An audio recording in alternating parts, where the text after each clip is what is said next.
Nicey, I muttered under my breath, focusing on my own reflection in the window. My fingers brushed through the flower, becoming white ghosts of my uncertain self. I could almost hear Jean's laughter, resonating like the comforting hum of a summer evening, like he always knew how to coax out the light in a room. Just roll it out, McKinney, I chided myself as I grabbed the rolling pin, its weight reassuring in my hands. How was it that a simple task like this felt like an act of defiance? Perhaps it was because every inch of dough I pressed reminded me of my desire to create something beautiful, something alive. As I rolled, the rhythmic thud echoed in the quiet kitchen, and suddenly I saw the door swing open, Gene walking in, his face a mixture of mischief and warmth, his features cut by the low autumn light. The moment he stepped in, the air shifted. An electric hum filled the space between us. "Thought I'd come see what masterpiece you're conjuring," he said, leaning against the doorframe, arms casually crossed. His eyes sparkled with that familiar glint, a silent encouragement wrapped in playful banter. "Are you making me cookies or a gateway to heaven?" I let out a short laugh, glancing at his relaxed demeanor. "I'm not sure the world is ready for my culinary ambitions, but cookies sounds nice." "I'll be the judge of that," he replied, his grin widening. He took a step forward, narrowing the distance between us, and just like that, the tension I had battled vanished, replaced with something electric. "Here." I nudged the rolling pin toward him, an unspoken challenge bubbling to the surface. "Want to give it a try?" He raised an eyebrow, amusement dancing in his gaze as he took it, his hands wrapping around the handle with surprising delicacy. I felt something shift in my stomach, a flutter ignited by the moment. Was it pride, or was it something deeper that nestled between our renewed friendship and whatever complicated energy still wove through us? But before I could dwell on it, the phone rang, shattering the fragile connection we were building. I moved away to grab it, watching Gene roll the dough. He focused intently, tongue peeking from between his lips in a way that reminded me of the boy he used to be, the one I shared secrets with, the one whose promise still sat in my heart like a shadow that refused to fade. "Hello?" I answered, the voice on the other end before me felt distant and muffled. "Nicey? It's Ellen. I hope I'm not interrupting."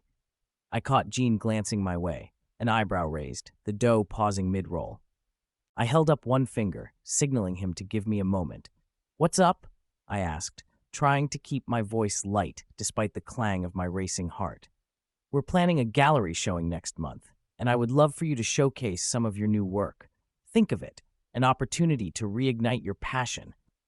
I hesitated, the weighty expectation in her voice wrapping around me like a vine, choking the air in my lungs. Art had become both a craving and a fence, trapping me where I feared to tread. "Ellen, I don't know," I began, glancing to Gene. He lifted his hands in a silent encouragement, his expression softening. "Just think about it. You have such talent." The voice buzzed with energy, pulling me back. "You can't hide behind that facade forever. This could be your resurrection."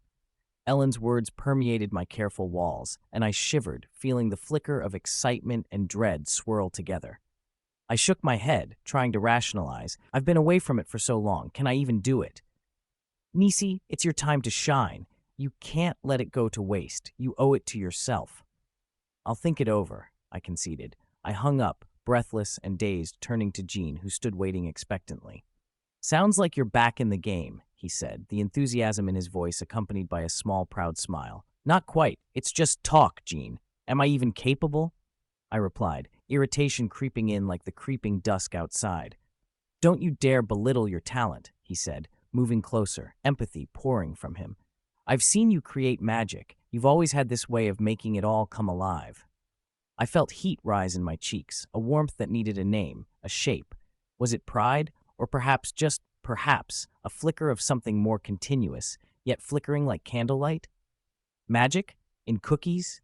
I teased, attempting to sweep away the weight of emotion threatening to cloud the moment. Still, I couldn't help but feel the truth in his words. Art, creation, it was vital to who I was. I haven't made anything worthwhile in years. As he stepped closer, I caught the glint of determination in his eyes, taking my breath with it. "So change the script. Take a chance, Nicey. I'll support you, even if I have to be your taste tester." His words felt like a bolstering embrace, the way they settled between us, creating a sturdy bridge over the turbulent waters of my self-doubt. I crossed my arms, mirroring the warmth inside, but also the lingering hesitance. What if I fail? What if no one cares? Jean chuckled softly, shaking his head. Nicey, if you create something that comes from your heart, it will matter to someone, even if just to you. Don't let the past paralyze you. Let it inspire. His conviction tugged at me, stitched a new thread into the canvas of my hesitations.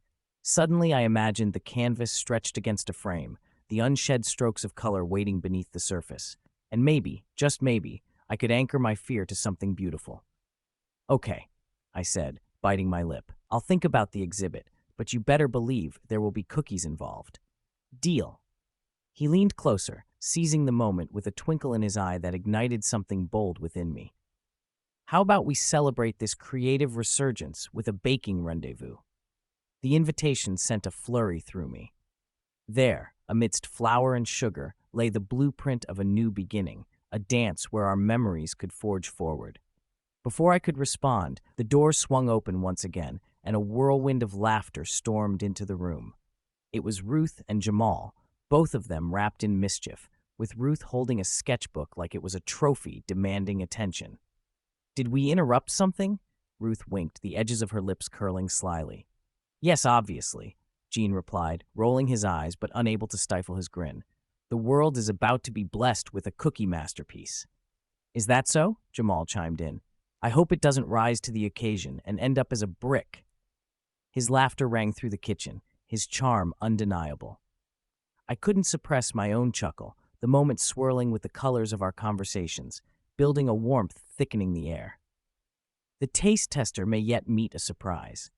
The laughter cascaded, and in that moment, the kitchen transformed into a sacred space where teasing ignited confidence.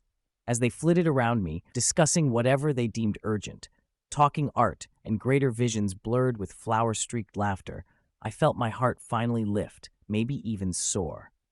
And in the soft quiet beneath their voices, amidst the weight of familiarity, Jean's gaze lingered on me, catching pieces of me I dared not show. I felt a gentle pressure in my chest, a curve away from doubt, a journey between the past and the untrodden path ahead, echoing with a promise I had made to myself long ago, to create, to thrive, to embrace whatever tides came next. Chapter 20. Breaking Free of Chains. Do you ever think about what you might have done differently? Jean's voice cut through the lingering scent of fresh coffee that danced in the air between us, the casual hubbub of the cafe fading into a backdrop of muted thunder. I glanced at him, his brow furrowing slightly as though wrestling with a thought he couldn't quite articulate. Every day, I answered, my throat feeling tight. The warmth of his gaze was like a soothing balm, yet it ignited every nerve ending in my body. My hands, cradling the ceramic mug, shook softly enough for the rim to tremor against my lips. He leaned forward, fingers brushing against the table, creating a bridge of energy that connected us in that moment. What would you change?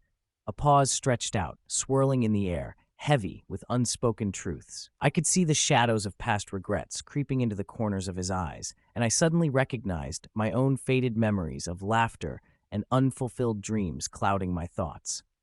It's not always about what we would change. I forced a laugh, the sound cracked and thin. Sometimes it's about what we've learned from it. Jean maintained his focus, the fine lines of his face deepening as he pondered. He had the kind of presence that made the room shrink, isolating us within our own bubble of history and potential. I found solace in our shared silence, letting it stretch out until I felt raw vulnerability poke through the surface. Across the crowded cafe, our friends held their own conversations, unaware of the weight bearing down on us. Penny and Jace were sprawled at the counter, their playful banter punctuated by bursts of laughter. Jace had thrown out some ridiculous joke about owning a llama, which made Penny's laughter crescendo until she was wiping tears from her eyes. Their joy was palpable, and I couldn't help but envy their carefree demeanor. But amidst their happiness, my thoughts drifted momentarily back to my own past, the chance encounters with men I had thought could fill the void, their laughter quickly turning to ghosts in my memories. I flushed crimson as I imagined sharing my own vulnerable moments, all tied delicately to Jean, whose secrets I had barely scratched the surface of. Nicey. His voice drifted back to me, soft yet insistent. I want to know what you're really feeling. I took a deep breath, the scent of baked goods weaving through the air, mingling with my rising feelings of confession. You know the world can feel so constricting, like I'm held by chains that don't really exist. It whispers that I cannot reach for what I truly desire. I feel that too. Gene's candor surprised me, revealing a side I hadn't considered, layered beneath his charming exterior. No one tells you that breaking free can take terrifying leaps. I swallowed hard. Do you think we're too old for those jumps? No. A spark ignited in his eyes. We're not too old for anything, not if we're willing to confront our pasts. The back and forth of our dialogue opened a door, one I had been hesitant to walk through. I took another sip of my coffee, the heat radiating through to the very tips of my fingers, grounding me amidst the storm of emotions swirling inside. Yet there was something in Gene's gaze that compelled me to open up. Then, let's confront it. The words slipped from my lips before I could second-guess my own bravado. Together? He leaned closer, the space between us trembling with possibility. Together. But before anything else could be said, the cafe door swung open, the bell jingling like a herald. A burst of laughter erupted as my sister Lila swept in, her short hair bobbing with each vivacious step. She was followed closely by her husband Mark, holding the door for their daughter, the light shining around them like some divine halo.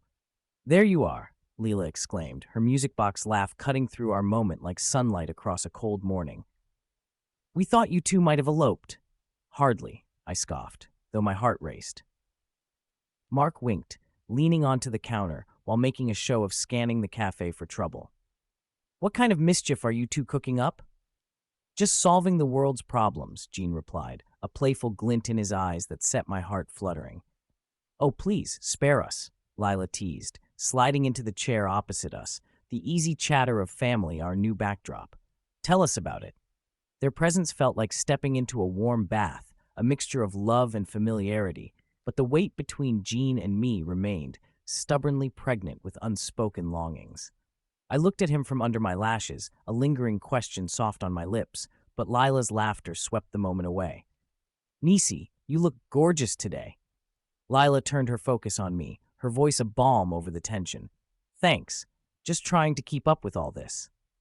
I gestured vaguely at Gene, whose expression turned slightly formless under the sudden spotlight.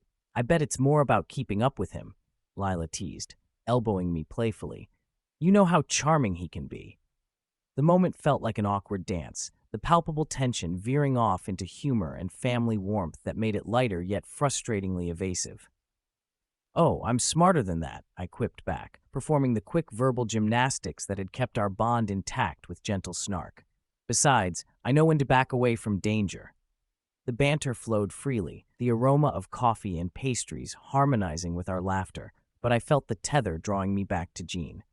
My heart still thudded, equal parts anxious and curious about the fragmented conversation we had nearly pieced together. After they ordered, Lila leaned over, confiding in a conspiratorial whisper. "So tell me about this mysterious promise Gene mentioned." "That's an entirely different kettle of fish," I deflected, though guilt flashed through me at the thought of keeping her in the dark. "But someday, I promise we'll get into it." "Promise?" Her eyes gleamed, full of trust. "Absolutely." With Mark and Lila woven into the fabric of the afternoon's unfolding narrative, the clock rolled on, sweeping us deeper into conversation and more shared warmth. I found solace in their presence, but internally wrestled with the idea of leaving Gene at that moment unresolved. After a few long minutes, we finally reached a lull, the conversations around us offering mere static. Gene's eyes took on a dulcet quality, becoming fluid pools of curiosity and desire. "I think I need some fresh air," he suddenly stated, rising as if the nearby trees beckoned him for clarity. "Mind if I join?" I asked, though it felt as if my insides were tightening. "Of course." With the cafe's chatter fading behind us, we found a small corner outside, the day warm and amber-hued as we settled onto two wrought-iron chairs, our senses alive. The sun flickered like a flirtatious ember, casting dappled patterns on the brick pavement, and the surrounding murmurs from passing pedestrians faded to whispers. "Nicey." His voice was serious now, each syllable an invocation. You should know, I would never pressure you to unravel anything you weren't ready for. I know. I wanted to spill my thoughts about the complexities, about the hidden truths twisting inside me. Yet another pause enveloped us, heavier than before. It was the silent promise that something profound was still waiting to unfold. I've started the process of confronting my own past. His eyes bore a clarity, mingled with shadows of uncertainty. Are you willing to take a leap with me? The air thickened, wrapping around us like a cocoon, blocking out everything but his words and my soft intake of breath. I leaned forward, signaling the depths of this conversation with each beat of my heart. And what if I jump and fall? I'll catch you. The promise hung heavy, tangible in the warm breeze. My walls cracked as I pondered the breadth of his commitment, the kind of bravery that could take us into wild, uncharted territory. But I also knew within me lay a battle, the weight of long-standing fears grounded in my locus of control.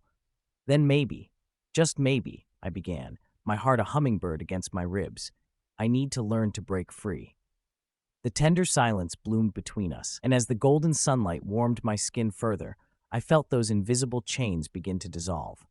Before I could think better of it, I took a hesitant step forward. It was electrifying, that delicate space where our differences faded and the in-between began to flourish. Gene shifted, his breath warm and inviting, and the world around us faded until it felt as if we stood alone on a precipice. And then, as if the moment demanded it, our lips met. It was a gentle brushing that ignited a fire, an unbreakable connection that danced even through uncertainty. Each gasp of breath fused our souls in a soundless harmony, echoing all our unsaid promises. Emotions surged like tidal waves, crashing and receding, and in that kiss, everything we'd held back slipped through, revealing the raw desire that had been simmering beneath the surface.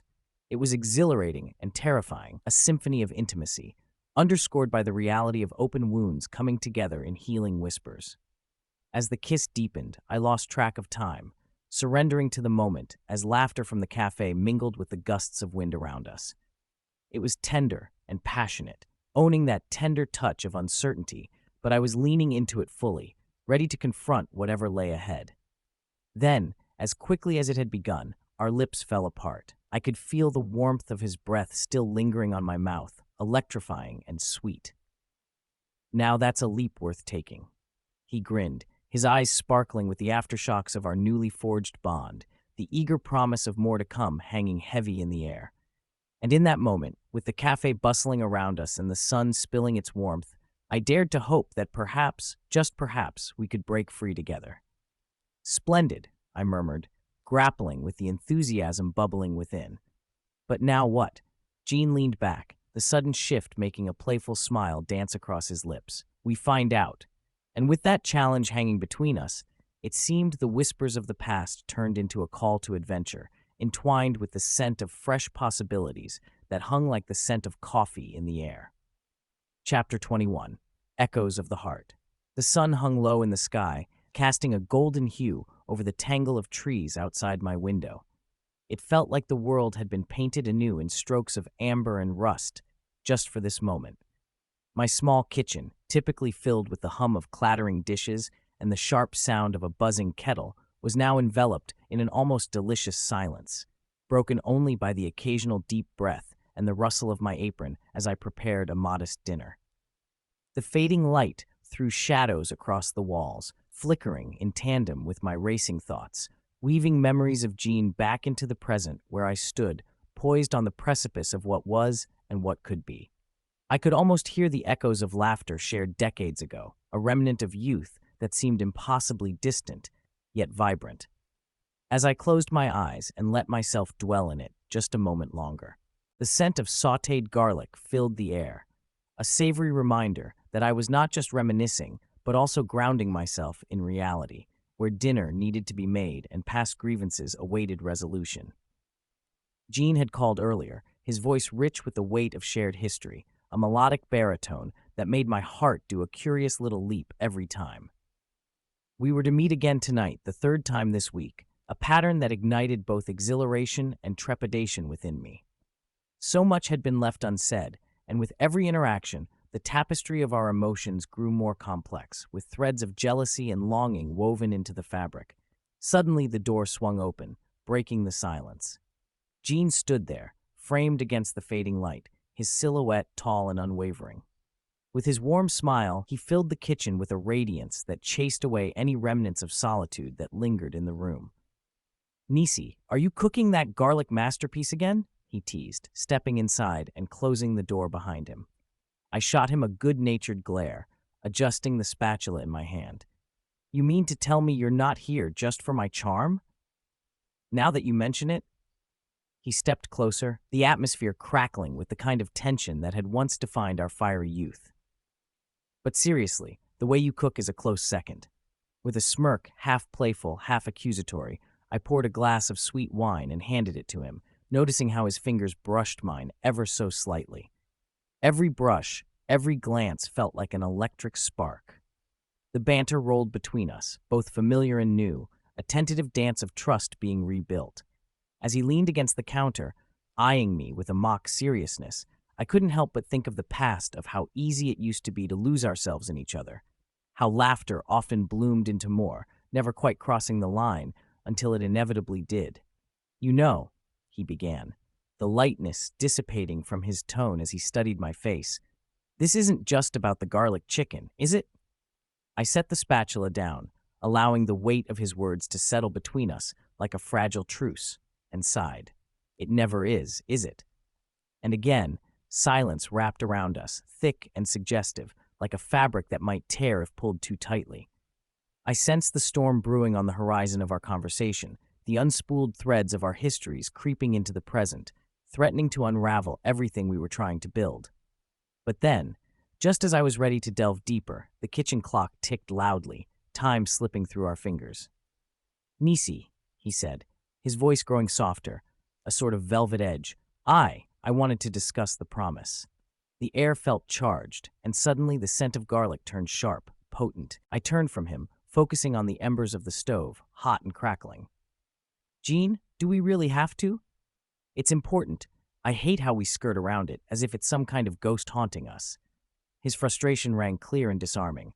"Fine," I spat back, the irritation bubbling to the surface without warning. "Let's just lay the ghosts to rest then. What promises? To whom? And for what?" "You know very well what." His voice tightened, each syllable carrying the weight of our shared baggage. "The one I made to Martin." The swift shift in our conversation intimidated me.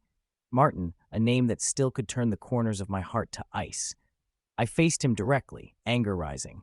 "And what? You plan to uphold that over your own life? Over us?" "It's not about prioritizing one over the other." He stepped closer, close enough for me to feel the heat radiating from his body, mingling with the warmth of the kitchen. "This is about respect, about honoring the choices we make along the way." "Respect? You think that's what this is?" I stepped back, crossing my arms defiantly, the very image of independence. "You think you're noble by playing martyr?" "Duck!" A dish slipped, shattering on the hardwood underfoot, and the silence that followed was deafening, thick with the shards of broken porcelain and hurtful words left unsaid. "Nicey, I didn't mean." But the edges of my emotions started to curl tightly around me, squeezing my heart until I spoke again and again. "Maybe martyrs are all you've ever wanted. You never cared enough about the rest of us." I tilted my head back, refusing to look away, not willing to yield to the tsunami of regret rising in my chest. With his face hardening, Gene took a step back, causing the distance between us to crackle with electricity. Long moments passed before he spoke with deliberation that sliced clean through the air. "You think this is easy for me?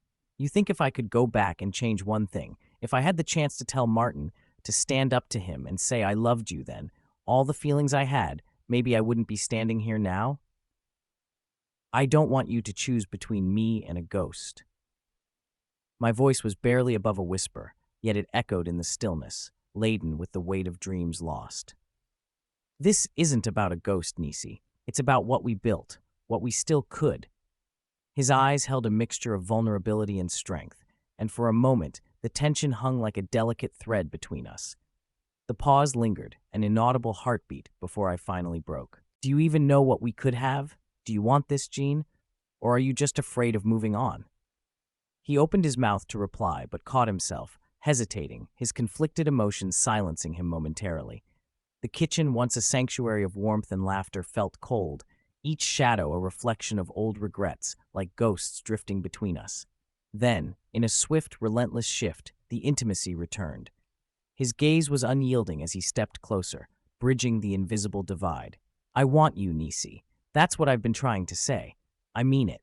My heart raced, oscillating wildly between fear and exhilaration as I marveled at the truth of those words, washing over me like a tide against the shore. Yet, in that moment, a new dilemma unfurled between us. But what if it's too late for that? I questioned, heart-wrenchingly torn. His breath brushed against my skin, stirring something primal and threatening to break through. Nothing is too late, he murmured, intensity radiating from his every fiber. As time stood still, the distance between us evaporated, wrapped in a cocoon of unanswered questions, undeniable tension, and naked desire. This wasn't merely about reconciliation. It was the essence of love being wrestled with guilt, desire vying for dominance against miscommunication. But before the moment could become pregnant with choices, my phone buzzed on the counter, the sharp sound sliced through the delicate tension, yanking us back into the fray of reality. Before I could react, Jean reached for it, glancing at the screen. Who is it? Shame washed over me because I could see the threads of anger rekindling again, the shadows of jealousy creeping in. Leave it. Nicey, his brow furrowed, confusion marking his face. What's going on? Just leave it. I fought to maintain composure as the vibrations of frustration turned my voice brittle. In that instant, the tension thickened again, his doubts brewing a concoction of unresolved issues, intertwining with emotions long left unattended. What is it? He pressed, gaze unwavering. A flicker of annoyance sparked within me as I wrested my phone from him. The muted screen revealed yet another name bouncing with mischief. Sari, my old friend, who'd long since decided our lives were incomplete without a bit of shock and scandal. I winced. Just someone overreacting. I'll handle it. No, he let out a frustrated breath. This is a pattern, Nicey. You isolate, throw yourself into work, distract yourself instead. I narrowed my eyes, the remnants of anger clawing for release, yet deep inside, a whispered silence echoed the truth of his words. I won't do that anymore, I admitted, the weight of my own need clashing with the desire to keep all that I had ever built away from scrutiny. His expression softened, immeasurable warmth lighting his eyes as I watched the tightness in his shoulders unravel. Then let's navigate this together. Just promise me, no more walls. And there it was, the call to step into the unknown together. A commitment fragile yet powerful. With everything hanging in the balance, I took a deep breath, feeling the warmth of his presence wrap around me. Promise. No more walls. Together. We lingered there, hearts racing, vulnerability and courage warring within us, knowing the echoes of our hearts would lead us home. As shadows danced on the walls, they cast newfound light upon our futures and the truth of what still lingered between us. And in the golden strokes of twilight, the chaos seemed to settle, the air thick with the promise of what tomorrow might bring. Even amidst the jagged edges of history, together we forged ahead, not into the past or a ghost, but into a vibrant, living present. Why don't we eat? I said, lifting my chin defiantly. I made enough for two. He chuckled, relief washing over his features as he took a seat at the table, the flicker of companionship igniting anew in our midst. As the evening unfolded, I realized some echoes might just lead us to the heart of what truly mattered. Chapter 22. The Weight of Choices.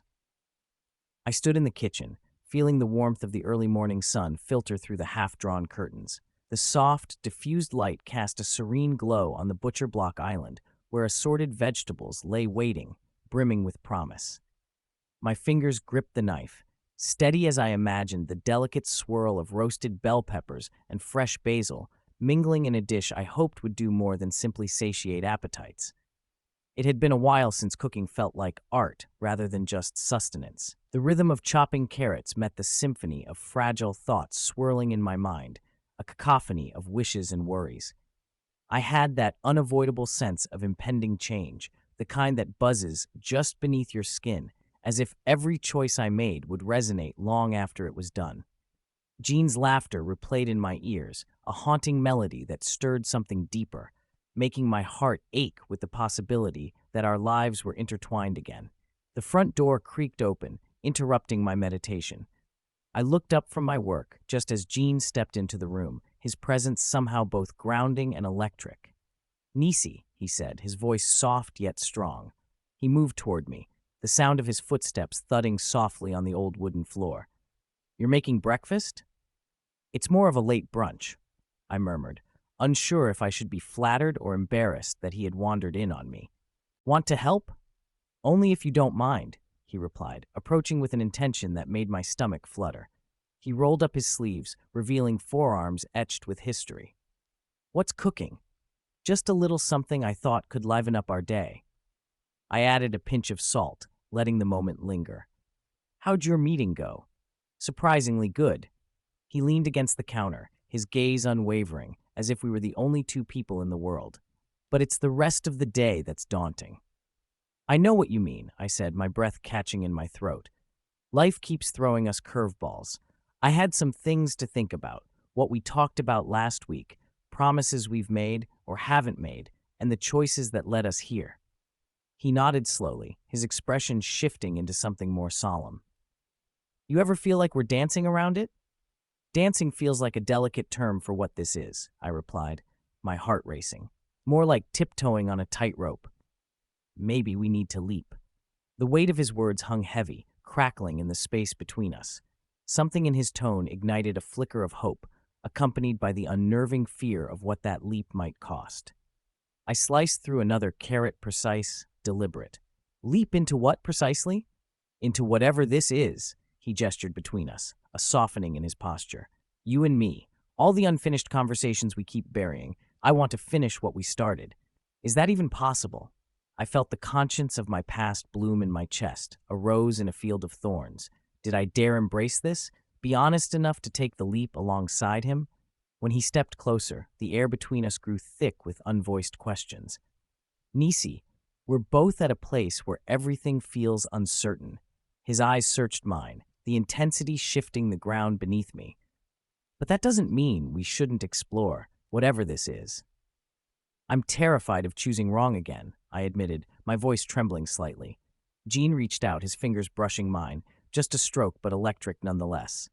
"I get that." There was a truthful weight in Gene's eyes that calmed the storm within me momentarily.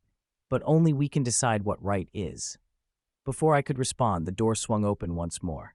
My daughter, Rachel, burst in, a whirlwind of energy, her chatter filling the space. "Mom, did you hear what happened at school yesterday? There's going to be a talent show, and I need a partner. Can you help me?" I shot Gene an apologetic glance as he stepped back, letting the moment fade into familial routine. "Sure, sweetie, we can work on that later," I replied, basking in the bright chaos of Rachel's enthusiasm. "Promise?" she asked, her eyes wide with excitement. "Promise." Gene slipped away momentarily while I navigated the challenges that came with mothering Rachel. Still, his presence lingered in the air, an unsaid what if that felt wistfully tangible. A few minutes later, after Rachel had dashed off to her friends, Gene returned, his expression transitioning from thoughtful to mildly amused. "You have an electrifying daughter," he said, his tone light. "Is talent show preparation your secret superpower?" "Oh, I'm just the backup dancer," I joked, attempting to stave off the wistfulness creeping back in. "You know how it goes. Moms are sidekicks, whatever their kids are doing. Maybe with some deep reservoirs of wisdom." Gene leaned against the counter once more, this time a bit more relaxed. "Kids bring chaos, but they also bring clarity, don't you think?" "Clarity? Sometimes." I poured him a cup of coffee. The rich aroma enveloped both of us, thickening the moment with unspoken possibilities. "Yet it can be hard to see the right choice when there are no maps," he mused, taking a sip. "You ever feel like we're just stumbling around?" "Yes," I admitted, the bitterness of that realization settling on my tongue. So many choices I wish I'd made differently. So many regrets that hang like shadows. Gene's gaze flickered, a moment of shared understanding passing silently. "But here we are, choosing, right now." Suddenly, the kitchen door swung open again, and my neighbor Carol strolled in unannounced. "What you cooking?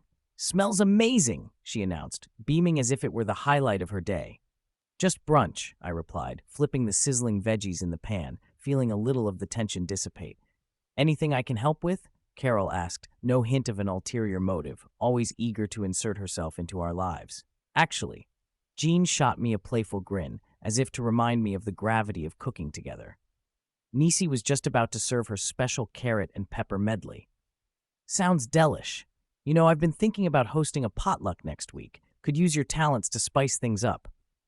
Carol winked, oblivious to the lurking undertones beneath our half-hearted smiles.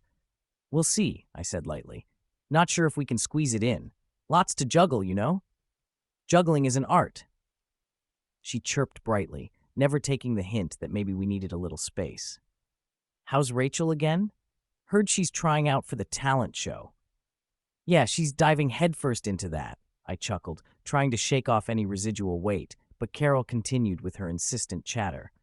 Oh, I'd love to see her shine. You should come over for coffee. We can discuss, I don't know, life. Parenting. That handsome Jean here, she exclaimed, nudging him in the ribs playfully. Just then, the doorbell rang, and we both exchanged a look of disbelief. Looks like it's popular today, Jean said wryly. Mind if I get that? As he moved toward the door, I caught a glimmer of mischief in his eyes, but with Carol anchoring the kitchen, I couldn't indulge in the fleeting moment of intimacy we'd been building. I savored the quiet disruption, realizing life would keep pulling us away from choices we yearned to make. When Jean re-entered the room moments later, flanked by Rachel and her friend Amy, the room burst back into life. It was grounding but bittersweet as I watched the tender exchange between Rachel and Jean, a complexity swirling in the air. Mom, can you show us the dance from your old talent show, please? Rachel's enthusiasm echoed through the kitchen. Oh boy, I can't remember that at all. I laughed nervously, my heart dipping. Besides, it would take years to perfect. Jean chimed in. I disagree. I think Nicey's got moves that could rival anyone right here. Ha! We'd need an audience for that, I shot back, caught somewhere between humility and longing, all while juggling lighthearted banter with the excited kids. Lost in this vibrant bustle, I felt the tug of nostalgia and the aching weight of choices we hadn't fully confronted. The slices of carrots rested on the counter, as bright as the burgeoning interactions unfolding around us, colors of possibility, joy, and doubt blending in the air. As kids tumbled into laughter and Carol chimed in not far behind, I looked at Jean, who caught my gaze across the unexpected crowd. In the fleeting silence between noise, we locked eyes, those dark depths swirling, pulling me deeper into that shared what-if. Suddenly, the camaraderie and chaos felt like a prelude, the crescendo leading up to a moment I knew would transform everything. His quiet smile said so much, a promise I hoped I would have the courage to embrace. After this, I said lightly to Jean, we need to talk. Absolutely, he replied, the weight of unspoken promises hanging on the edge of our revelations. As laughter echoed through my kitchen, I felt a surge of hope. Might this be the day we finally dared to leap? Chapter 23, Unexpected Allies. Do you think love can actually change a person? The question hung in the air, fragile as the last light of dusk spilling through the slats of the cafe's aging windows. I turned my gaze from Jean, who was leaning back in his chair, brow furrowed, to the half-empty cup of coffee in my hands. The cozy buzz around us faded into a muted background hum, the laughter of other patrons juxtaposed against this intimate exchange. Jean's face remained inscrutable, and I felt the weight of our past pulling at the seams of our conversation. I could hear my heart beat, a rapid tattoo that seemed to mimic the ticking clock above the counter. Love changes everything, doesn't it? His voice was steady, but beneath it I sensed a tremor, a vulnerability that contradicted his usual certainty. Silence lingered, threaded with unspoken memories. I could almost hear the ghosts of our youth whispering between us, moments of laughter, timid touches, and the exuberance of promises made under star-studded skies. Maybe, I finally replied, my words slipping out softly like a tentative brushstroke on a canvas. But sometimes it just makes you more yourself. Jean met my eyes, a flicker of understanding passing between us before a wave of hesitation dimmed it. He had secrets, the kind that tremble in the shadows of your past, casting long, disquieting reflections on who you thought you could become. I think love just, I faltered, searching for the words, brings out the parts of us we can't see alone. At that moment, The clatter of a dropped fork broke the tension. We both turned to see Carol, one of my oldest friends. She was a whirlwind of contradictions, organized, yet a chronic procrastinator, a dreamer, yet grounded.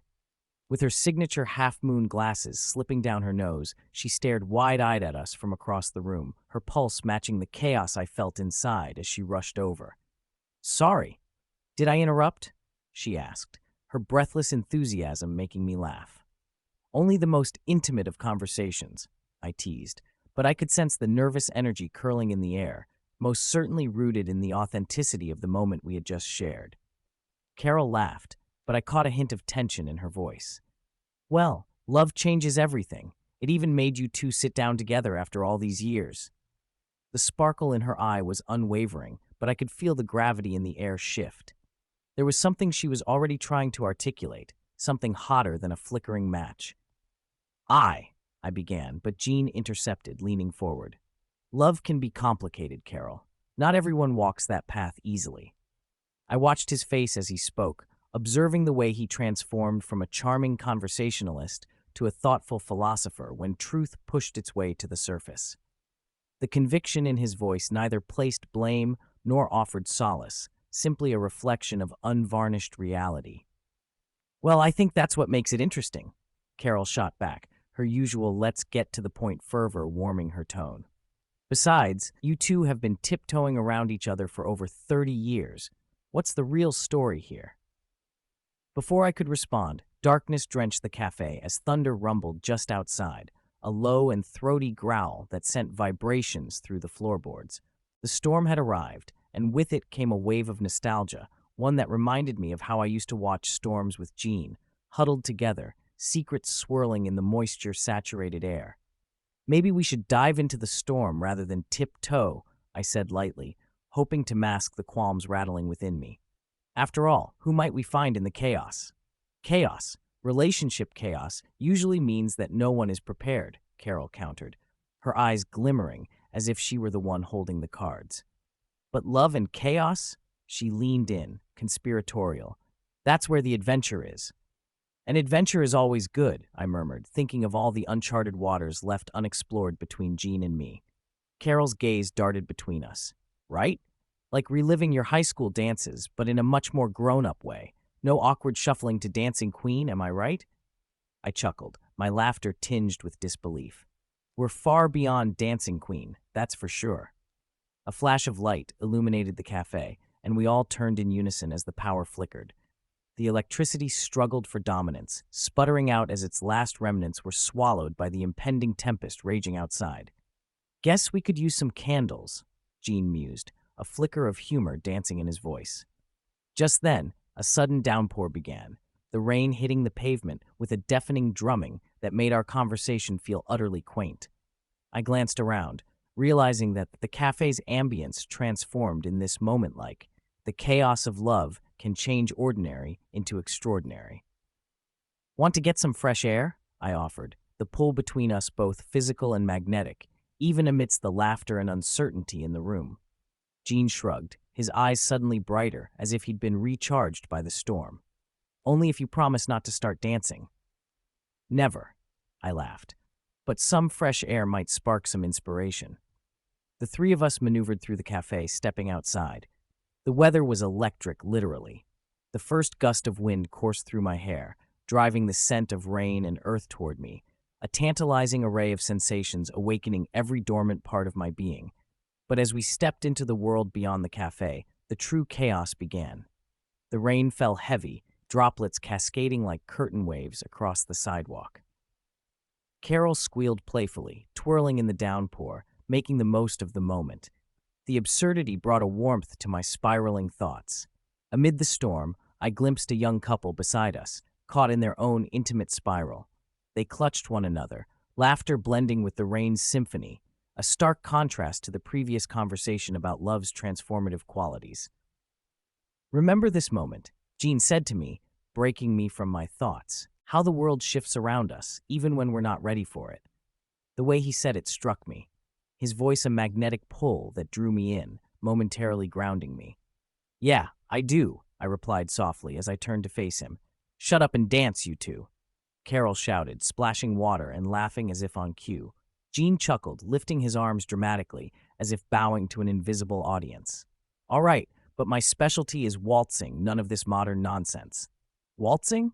I shot back, shaking my head as I stepped forward, taking a bold step closer to him. How will you waltz in the rain? Like this. With unexpected grace, he spun me around, and we both slipped into a laugh-filled dance despite the storm.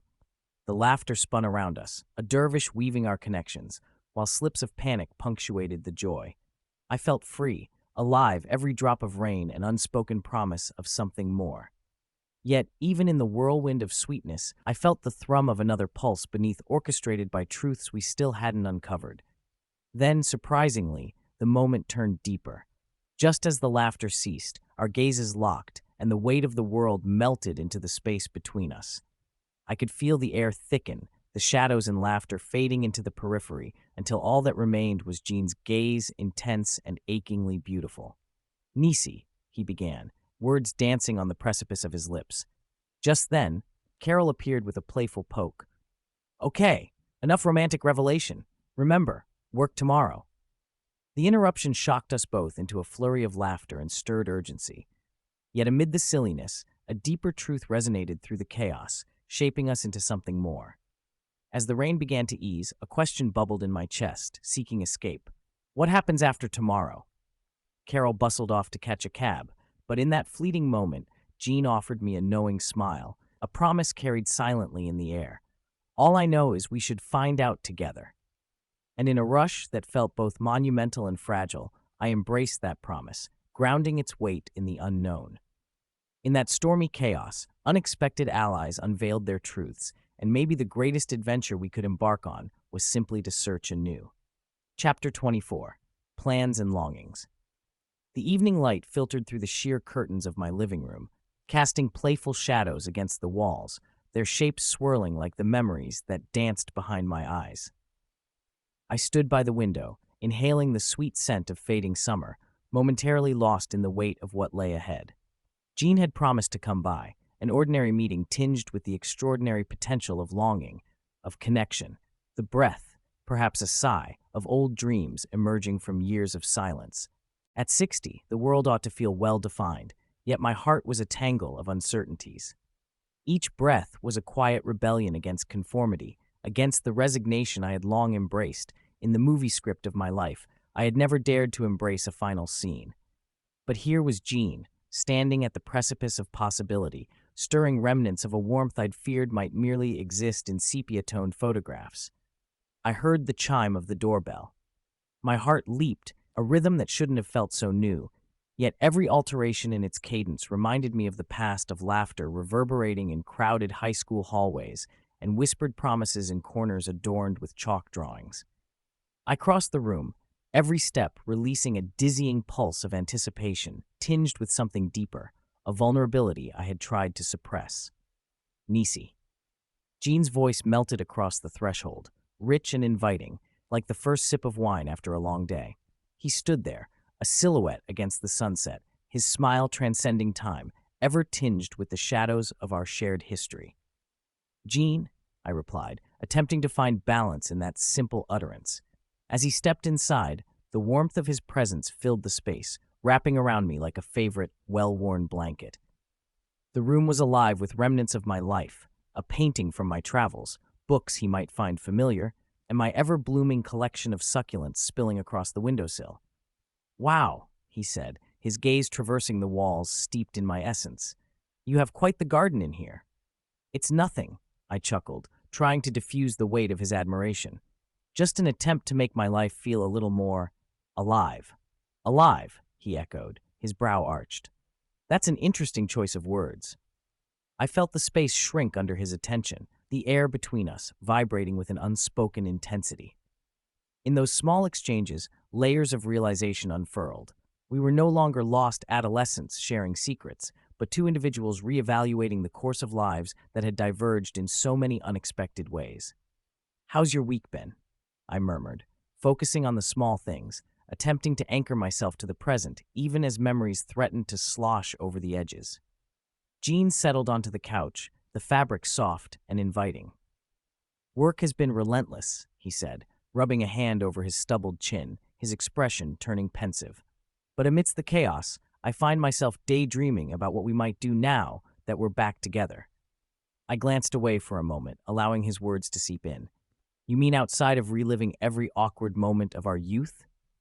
There was a teasing lilt to my voice, but beneath it lay the unmistakable quake of earnestness. A grin tugged at his lips. Oh, I suspect we have a lifetime of awkward moments still ahead. True, I conceded, laughter spilling out as the tension between us quivered. So what's top of your list then? Paragliding? Skydiving? Or simply running away to join a circus? He leaned forward, his gaze steady on me, igniting something unfathomable within. I've always wanted to explore Italy, the rolling hills of Tuscany. Wouldn't it be incredible? Wine, art, more wine, and of course, better company. Ah, Italy, I mused, the land of dreams and deception. Are we not all just chasing after our own version of La Dolce Vita? That's all part of the allure, isn't it? He shot back, his voice carrying an undercurrent of seriousness. My mind drifted, picturing cobblestone streets and sun-drenched vineyards. Keeping my tone light, I replied, isn't that where everyone ends up with regret and too much garlic? Or maybe it's where they find what they've been missing all along, he replied, his intention lingering in the air like the last note of a haunting melody. In that moment, the laughter faltered, and quiet settled like the dust motes in the slanting light. I was drawn to him, the gravity of his gaze beckoning, igniting long-buried desires. Today was different. This wasn't just a chance meeting. This was the unraveling of time, a promise of what might be possible if we dared to bridge the chasm of unfulfilled dreams. I want to learn to trust again, I said suddenly, my vulnerability bubbling to the surface. I want to believe in more than ambition and work. I want this. Jean's expression softened, nostalgia swimming in his eyes. You're not alone in that, Nicey. It's easy to get lost in all the noise we've created for ourselves. We've built our lives around those accomplishments, thinking material success equals happiness. I took a breath, the air thick with unspoken truths. But what do we really want? Maybe it's not even a place. Maybe it's a feeling. Are you talking about safety, freedom, or something deeper? Maybe it's love, I whispered, dipping my chin. The intimacy we've both missed. A breath could have quelled the unsettling pulse thrumming between us. Jean's hand reached out, hovering just above mine, shaking slightly. Would we really dare to follow that path? After all this time? Just then, the soft ding of my phone interrupted the moment like an unwelcome visitor. I glanced at the screen, noting a text from Mary, my closest friend, asking when I planned to take her to lunch. I began, shrugging in an attempt at nonchalance. Go ahead, Jean said, his voice betraying an edge of disappointment. I wouldn't want to keep you. I opened my mouth to offer reassurances, but instead found my confidence slipping further. It can wait. Mary is always busy anyway, but I'm supposed to meet her tomorrow for a catch-up, I offered weakly. Jean's arms crossed, those warm eyes of his peering keenly into mine, seeming to challenge me. It sounds like she might need you more than I do right now. Nothing stays static forever. You need to evaluate your own desires. As his words settled, I felt the weight of choices crowding our air. Do you think we can really be as free as we say we want to be? I mean, after everything. I think it's about acceptance of ourselves and each other. He slowly leaned closer, a surge of electricity coursing through the space between us. What if we chase those dreams together? What if we hold on to this moment, what we're building? A flicker of hope ignited in my chest. You know, if we're going to talk about dreams and plans, maybe we should make a list. We'll not only hold on to the moment, but plan to chase it. I like that idea. His smile ignited a quiet joy inside me, yet beneath that joy lurked the old anxiety. What if plans fell through, as they had all so many times before? But first, we might need to focus on what we desire. Before I could respond, his phone buzzed, cutting through the charged atmosphere. He glanced down and noticed the frown forming on his brow. Everything okay? I asked, my pulse quickening. Looks like my daughter needs me. I should go. Family always comes first. I acknowledged, masking the disappointment that threatened to peek through. Let's talk more soon, he promised, reaching over and brushing his fingers along my own, a warmth that lingered on the edge of intimacy without fully crossing its line. Definitely. My heart plummeted for just a moment, retreating from our momentary spark. As he left, I stood staring at the door long after the click of his footsteps faded.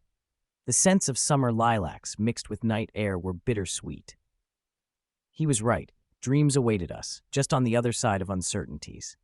At the evening's close, I wondered, as I often had these last few weeks, if love could indeed conquer all, or if it was merely wishing upon the stars. But perhaps tonight, just for tonight, it felt a little closer to reality. Chapter 25. Troubling Shadows. The sound of laughter danced like light through the dimly lit cafe, intertwining with the scent of fresh coffee and the buttery sweetness of pastries. As I sat there, cradling warm porcelain in my hands, I tried to focus on the joy that radiated from the table nearby, where a group of friends was engrossed in conversation. Yet, my heart thudded with a confusing amalgamation of warmth and trepidation. I wondered, was I truly prepared for the chaos of old emotions and new revelations that were on the cusp of crashing back into my life? "Nicey, I think you just zoned out into your coffee cup," laughed Beth, sliding into the seat across from me, a teasing smile spreading across her face. Her fiery red hair flickered in the cafe's soft light like a flame that sparked every conversation. "I was just, considering a new blend," I replied, half-heartedly trying to mask my thoughts. I couldn't shake the lingering feelings swirling around Jean since our unexpected reunion. Feeling like a ship adrift, I clung to those fragments of what had once been. "You mean considering how awkward it'll be when Jean shows?" Beth raised an eyebrow, the challenge in her gaze compelling me to be honest. "Maybe." I flicked my gaze out the window, watching the fall leaves twirl downward. "He's complicated." I swallowed the knot of longing that threatened to escape my lips. "Complicated? Nicey, you two were practically the talk of the town back in the day. Everyone waited for you to get back together. Look where you are now. Try enjoying it." Beth leaned in, the wind of her enthusiasm sweeping through the heavy air between us. The door swung open, and just like that, Jean stepped inside, bringing an unexpected rush of energy along with him. His hair, a soft gray now, caught a rustling breeze despite the enclosed space. A moment that felt like an eternity passed as our eyes locked, igniting an old spark yet tempered by the years. "Nicey, Beth," Jean greeted us, his face brightening into a grin that pulled at my vulnerabilities. I fought to steady my breath, aware of the intensity underscoring what felt like a minuscule eternity stretching between us. "Hey, I brought these." He held up a box of pastries with a flourish, laughter bubbling through his voice. "I didn't know what you liked. I hope they aren't too sweet for your sophisticated palate, Nicey." "Please, if only my palate was as sophisticated as my tendencies to obsess over things," I shot back, trying to hide how his presence rattled my carefully curated world. "Are we obsessing over sweets now?" Jean teased, approaching our table, only his presence igniting a symphony of emotions within me. I could feel the quaint tension, an electrifying change rippling through the atmosphere. Beth stood up, her innate brilliance radiating as she grabbed a pastry and took an exaggerated bite, punctuating the moment. "Delicious, but not nearly as sweet as the history between you two," she chimed, her excitement like a double-edged sword that I didn't know how to wield. Another person entered, the ever-charming Lila, an old classmate whose laughter was as infectious as her talents for mischief. Eyes sparkling, she flopped into a seat beside Jean. "Is it true? Are you the infamous Jean Fabian, back from years of lurking in the shadows?" she said, her voice lilting with playful banter. "Only because she lured me out of hiding," he shot back, a twinkle in his eye, and without realizing, his gaze flickered towards me again. My heart raced, a feeling I thought was dormant resurfacing, intertwined with something formless rising inside me. The table exploded with joking repartee, laughter cascading amongst us, but I felt the pulse beneath it all, like an undercurrent of chaos. I took a deep breath, letting Beth's lively chatter wash over me, but the air thickened as I saw Dylan, Lila's on-again, off-again boyfriend, drifting over from the cafe's patio. The uneasy energy shifted dramatically. I wasn't sure if I wanted his arriving presence to bury beneath the layers already suffocating the air, or if it would cut through. He had a knack for turning the mundane into something electric. He approached with over-exaggerated swagger, his eyes catching mine momentarily, giving recognition like a boulder in a stream, impactful but not quite settling. "Nicey," he called, loud enough to command attention. "Heard you were back on the block. Still not married? Guess there's still hope for the rest of us." The ripples of laughter that followed felt like daggers as I tried not to be annoyed. I gathered my thoughts, feverishly trying to silence the inner voice that threatened to lash out. "And miss your chance at romance? That's brave when you might be fighting for second place," I countered, forcing a smile that somehow felt both victorious and hollow. Jean caught my eye amidst the upcoming commotion, seeming to grasp the juxtapositions spiraling around us. "Lila, are we still planning the reunion dinner?" he asked, attempting to quell the tension. His tone was earnest, a friendly lifeline amid the growing storm swirling filled with jealousy and misunderstanding. "Of course, it's going to be monumental with so many people." Lila's enthusiasm was infectious, quickly redirecting the energy even as the weight of emotions lingered. "Only if you bring your famous 7-layer dip," Dylan interjected. "Or are you saving your culinary skills for those with actual taste?" Lila shot him an unimpressed look. "Co-hosting means you should probably leave the commentary at the door, dear." The mood shifted back to levity momentarily, laughter sparking off the walls of the cafe like fireworks. Yet I couldn't escape the heaviness inside that thickened when I caught Jean's gaze. A soft tension hummed between us, so palpable amidst the clamor, it wrapped around my heart. "Nicey," came Jean's voice, warm and inviting as he turned his full attention to me once more. "What do you say we grab a moment outside? Just to breathe?" I nodded, the briefest of hesitations twinging at my chest. With a gesture, we slipped away from the table, like two moths drawn instinctively to a flame, even as the shadows loomed. Outside, the crisp fall air wrapped around us in sharp contrast to the warmth of the cafe. "You okay?" Jean asked, his eyes searching mine, the vulnerability unmistakable. "Just a bit overwhelmed, I suppose," I admitted, my breath fogging slightly in the cool evening. "The old crowd has a way of reminding us of our past, doesn't it?" He chuckled softly, letting the sound drift between us. "And sometimes it's fun to dive back into it until the memories catch up to us." There was an understanding in the air, a blend of sweetness shadowed by a bitterness of what we both carried. Nicey McKinney and Jean Fabian, both swirling around the remnants of who we once were, grappling with the complexities of who we had become. "Why do you think you always attract chaos?" I teased, finding comfort in gentle banter as the weight began to lift. "Only because I let it. Perhaps chaos finds the Promise Keepers attractive?" He shrugged, the corner of his mouth lifting in a smirk that melted the lingering tension within me. Suddenly, the wind shifted.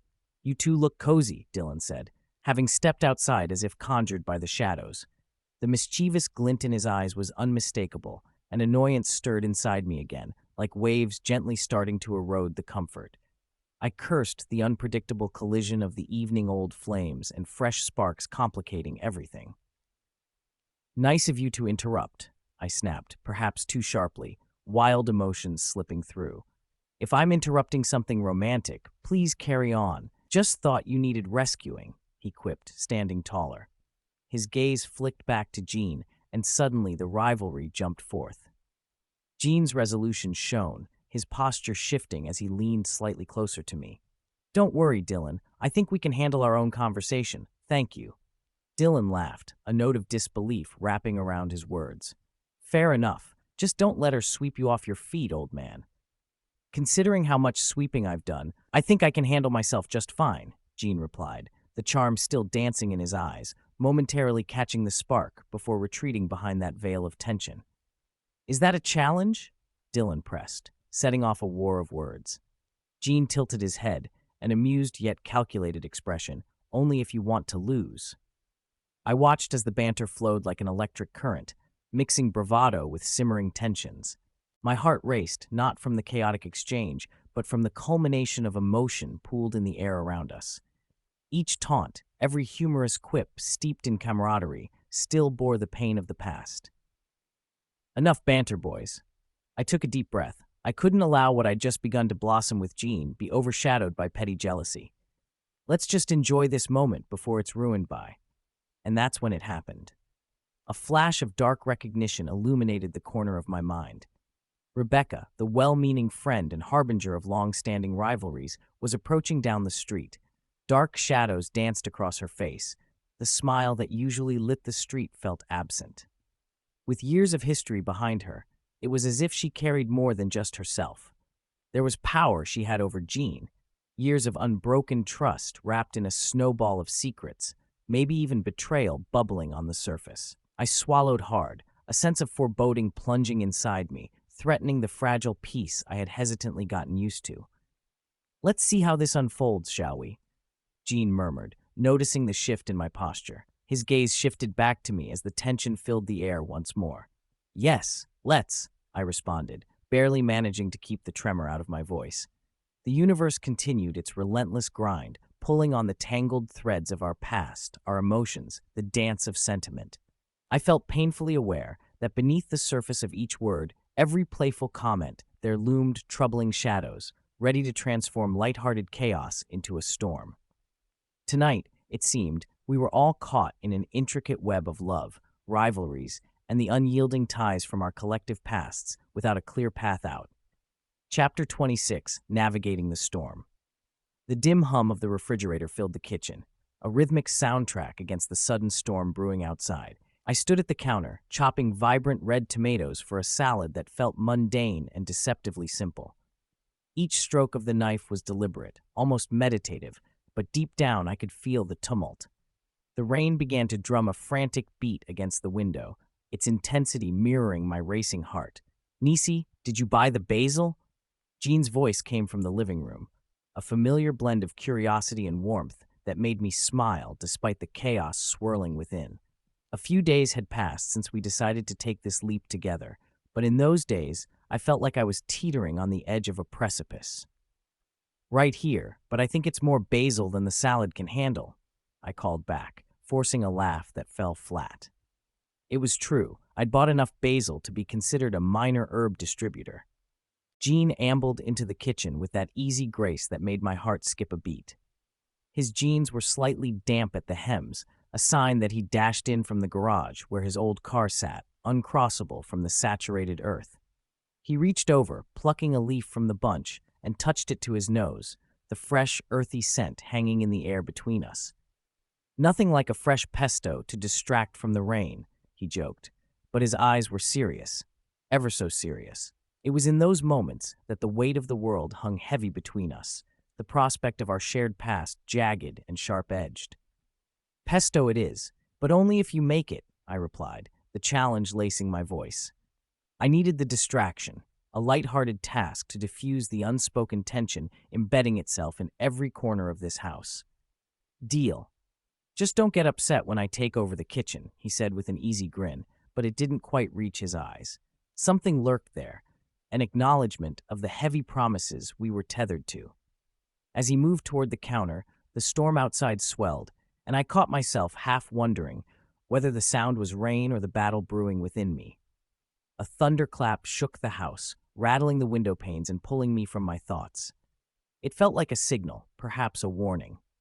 Without warning, the door swung open, and I turned just in time to see Lou, my neighbor and confidant, stomp in, shaking off rain like a wet dog. "Nicey, you look like you're about to open a botanical garden here," he exclaimed, eyeing the herbs with mock admiration. Lou's energy was infectious. His golden laugh filled every room with brightness. "Very funny. Just trying to survive a storm, Lou," I said, and for a moment the weight began to lift. "Survive, huh? Sounds dramatic for a salad," he quipped, grabbing an apple from the counter and taking a bite as if it were the most natural thing in the world to invade my culinary space. "It's not just a salad, it's a mental health strategy. You know how storms can get inside your head," I replied, glancing at Jean, who was watching the interaction with an intensity that made my heart race. "That's true. Storms don't just pummel the roof, they try to tear your mind apart." Lou leaned back against the counter, the humor in his voice fading slightly. "But I see you're not alone. Jean's here, keeping the demons at bay." That comment hung in the air, heavy with implications. I felt Jean's gaze on me, a mixture of support and concern. Lou was right. Something was brewing beneath the surface of our renewed connection. "Listen, I was thinking," Lou continued, tearing my attention back to him. Why don't we throw a little dinner party? Something to lift spirits before the next storm hits. A dinner party? I echoed, trying to visualize the logistics amidst the stormy whirlpool of my thoughts. Just us? Absolutely. We can invite Marie and a few other friends, he replied, plowing ahead enthusiastically. Nothing like a small gathering to remind us all that life goes on. The thought sparked a flicker of excitement in me, an escape from the heavy questions waiting for answers. I looked at Gene, seeking his reaction, and saw his lips quirk into a half-smile, the kind that said he was on board, but also wary of the flurry of emotions such a gathering might stir. "Count me in," he said, waving his hands as if casting a spell that would summon camaraderie through the storm. "I'll set things up," I added, the thought brightening my mood even more. "A little food, a few drinks." "A little chaos, more likely," Lou interjected, but it fell into a friendly camaraderie rather than contention. "Exactly. Bring on the chaos," I declared, feeding off Lou's playful energy, even as a part of me felt anxious about the gathering. It was a step towards normalcy, but what did that truly mean for us? As Lou took off to gather more supplies from his own kitchen, I found myself alone with Jean again. The space was enveloped in a thick silence, punctuated only by the persistent rain. "Dinner parties can bring their own kind of storm, you know," Jean said, his voice a blend of seriousness and lightness. "People are unpredictable." "Yeah, especially when wine is involved." I chuckled, but it felt half-hearted, a fragile smile failing to mask my underlying tension. "Like old ghosts coming back to haunt us," he replied, his gaze solemn. There it was, the reminder that our past wasn't so far beneath the surface. As much as I desired to cast aside my doubts, the memories of losses, secrets hidden in promises from long ago, and fear of vulnerability washed over me like the storm outside. "Do you think people ever truly change?" I found myself asking, the question slipping out before I could restrain it. He looked at me, those soulful eyes probing into my very essence. "I think people evolve like seasons. Sometimes they flourish, sometimes they lay dormant, waiting for the right conditions." "Are we flourishing, Gene?" He opened his mouth as if to respond, then paused, the weight of the moment settling. "We're trying, aren't we?" The silence grew, full of things we both felt but couldn't articulate. My heart raced, a prelude to words unspoken. In that moment, I envisioned countless seasons we had missed together, the years that separated us, leaving us to move through life as ships passing in the night. "Do you ever regret it?" The question was heavy, and I felt the tension shift like the building storm. "Regret? No," he replied firmly. "I don't regret what I built, what I promised to protect, but I do wonder if things could have been different." "Sometimes I think about the what-ifs," I whispered, the confession as electric as a lightning flash outside. His expression softened, the storm's charge reflected in his gaze. "Nicey, those what-ifs are treacherous. They can pull you down into a spiral of doubt, but as long as we're both here, there's hope. Hope, a single word packed with the promise of possibilities." Another thunderclap echoed, sharp and startling, pulling my attention back to the window. The rain lashed against the glass like a physical form trying to break into our moment. It was in that sound, that visceral threat, that I felt an urgency rising within me, an impulse to seize whatever shred of connection I could. "Maybe dinner will help us strike a new path," I said, my voice steadier now. "A fresh start, right?" "Right," Gene affirmed, his smile both tender and teasing. "And I promise not to burn the house down this time." "Only because I'll be supervising," I replied, bidding the giggles that tried to spill forth, half expecting Lou to burst back in, ready with a new punchline. But before we could spiral into lighthearted banter, I saw a flicker of hesitance cross his face. "Nicey, promise me we'll be honest with each other, no matter what. It's easy to get lost in the noise." "Promise," I whispered back, sealing it with the fold of my heart instead of a handshake. The storm outside thundered relentlessly, but in that moment, with Jean at my side, I felt a sense of calm settle upon me. Perhaps navigating the storms of our past and future didn't mean we had to do it alone. Chapter 27, Secrets Revealed. The air in the small cafe was thick with the robust aroma of freshly brewed coffee, paired with the tantalizing scents of flaky pastries and chocolate indulgences. Sunlight streamed through the large windows, bathing the room in a golden glaze that danced playfully on the marbled wooden tables. I let out a deep breath, steadying myself against the tide of anxiety that swirled within me. Outside, the world bustled on, but I was trapped in an intimate moment, one that teetered on the precipice of vulnerability and chaos. Jean sat across from me, his warm eyes holding a depth that both soothed and unnerved me. He stirred his coffee absently, the soft clinking of the spoon against the delicate china punctuating the unspoken tension that hung in the air like the sweetest of whispers. The smile he offered me was a fragile thing, as if he were conjuring it from a well of memories, both daunting and cherished. "Nicey," he started, his voice low and gravelly. It felt like the prelude to something monumental. Before he could continue, a group of youthful patrons burst through the door, their laughter spilling into the cafe like unbidden sunlight. They filled the space with energy, their lively chatter a stark contrast to the gravity of our discussion. I found my focus shifting away from our conversation, momentarily entranced by the exuberance of their youth. It made the weight of my past feel even heavier, tucked away behind layers of laughter and levity, while Jean's lingering gaze reminded me that our shared history was a fragile thing, threatened at any moment by the sharp edge of truth. "Ah, to be young again," I quipped, trying to anchor myself. Though, who's to say I wasn't the wild one back then? I threw him a playful grin, but he remained solemn, a flicker of uncertainty shadowing his expression. "What are we hiding from, Nicey?" he asked, his voice strong yet tender. I felt exposed, as if he could see through the carefully constructed facade I wore.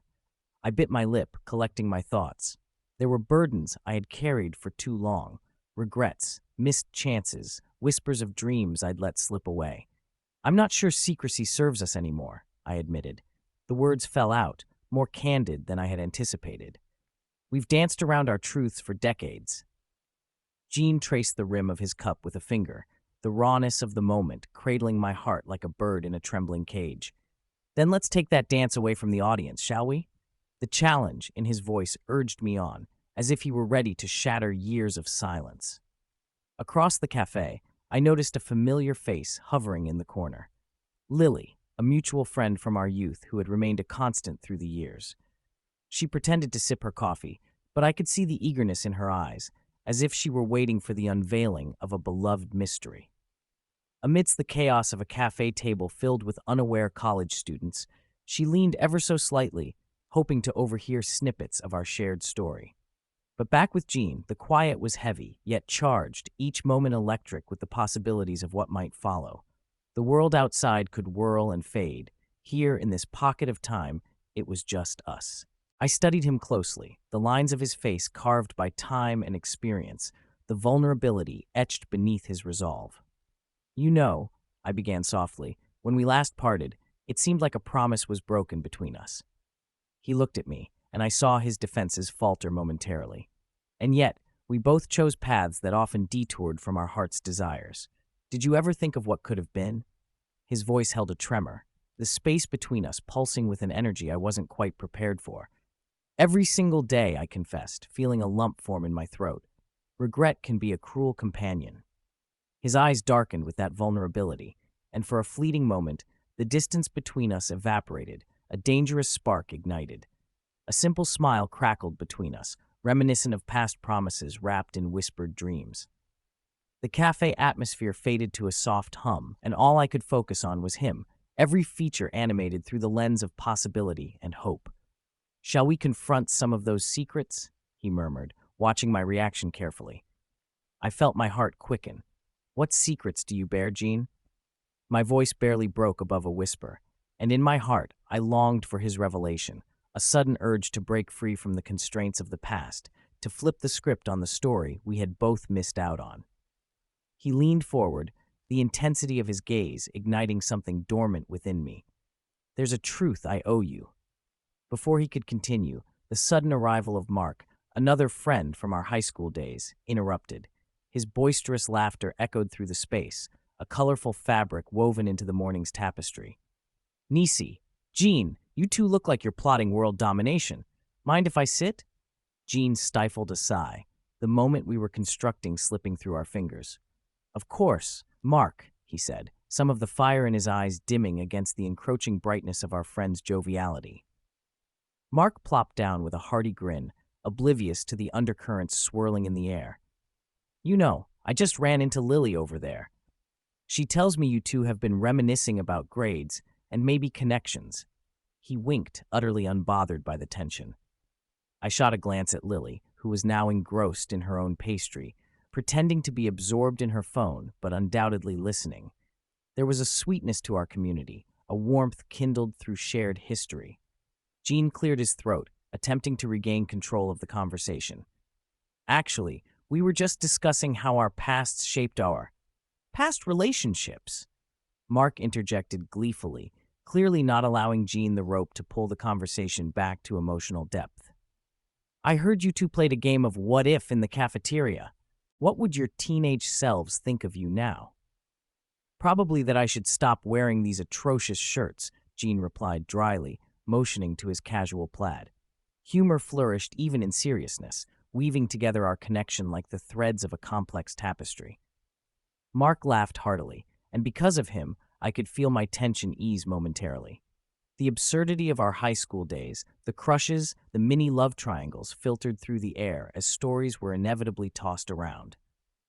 "What about you, Nicey?" Mark turned to me, eyes sparkling.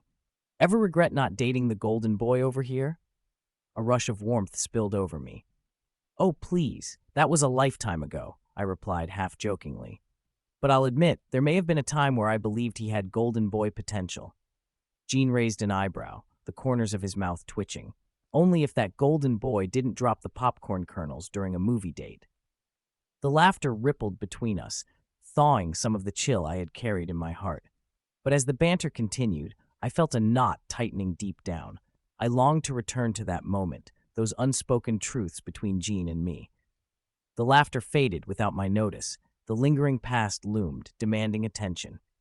After a while, Mark excused himself to the restroom, leaving a charged silence. "Shall we eat while we have a moment?" Gene said, breaking the stillness. But I could see it in his eyes. He needed me to dive deeper, and I desperately wanted to swim with him. "I can't pretend any longer, Gene. There's too much at stake," I said, the urgency creeping into my voice.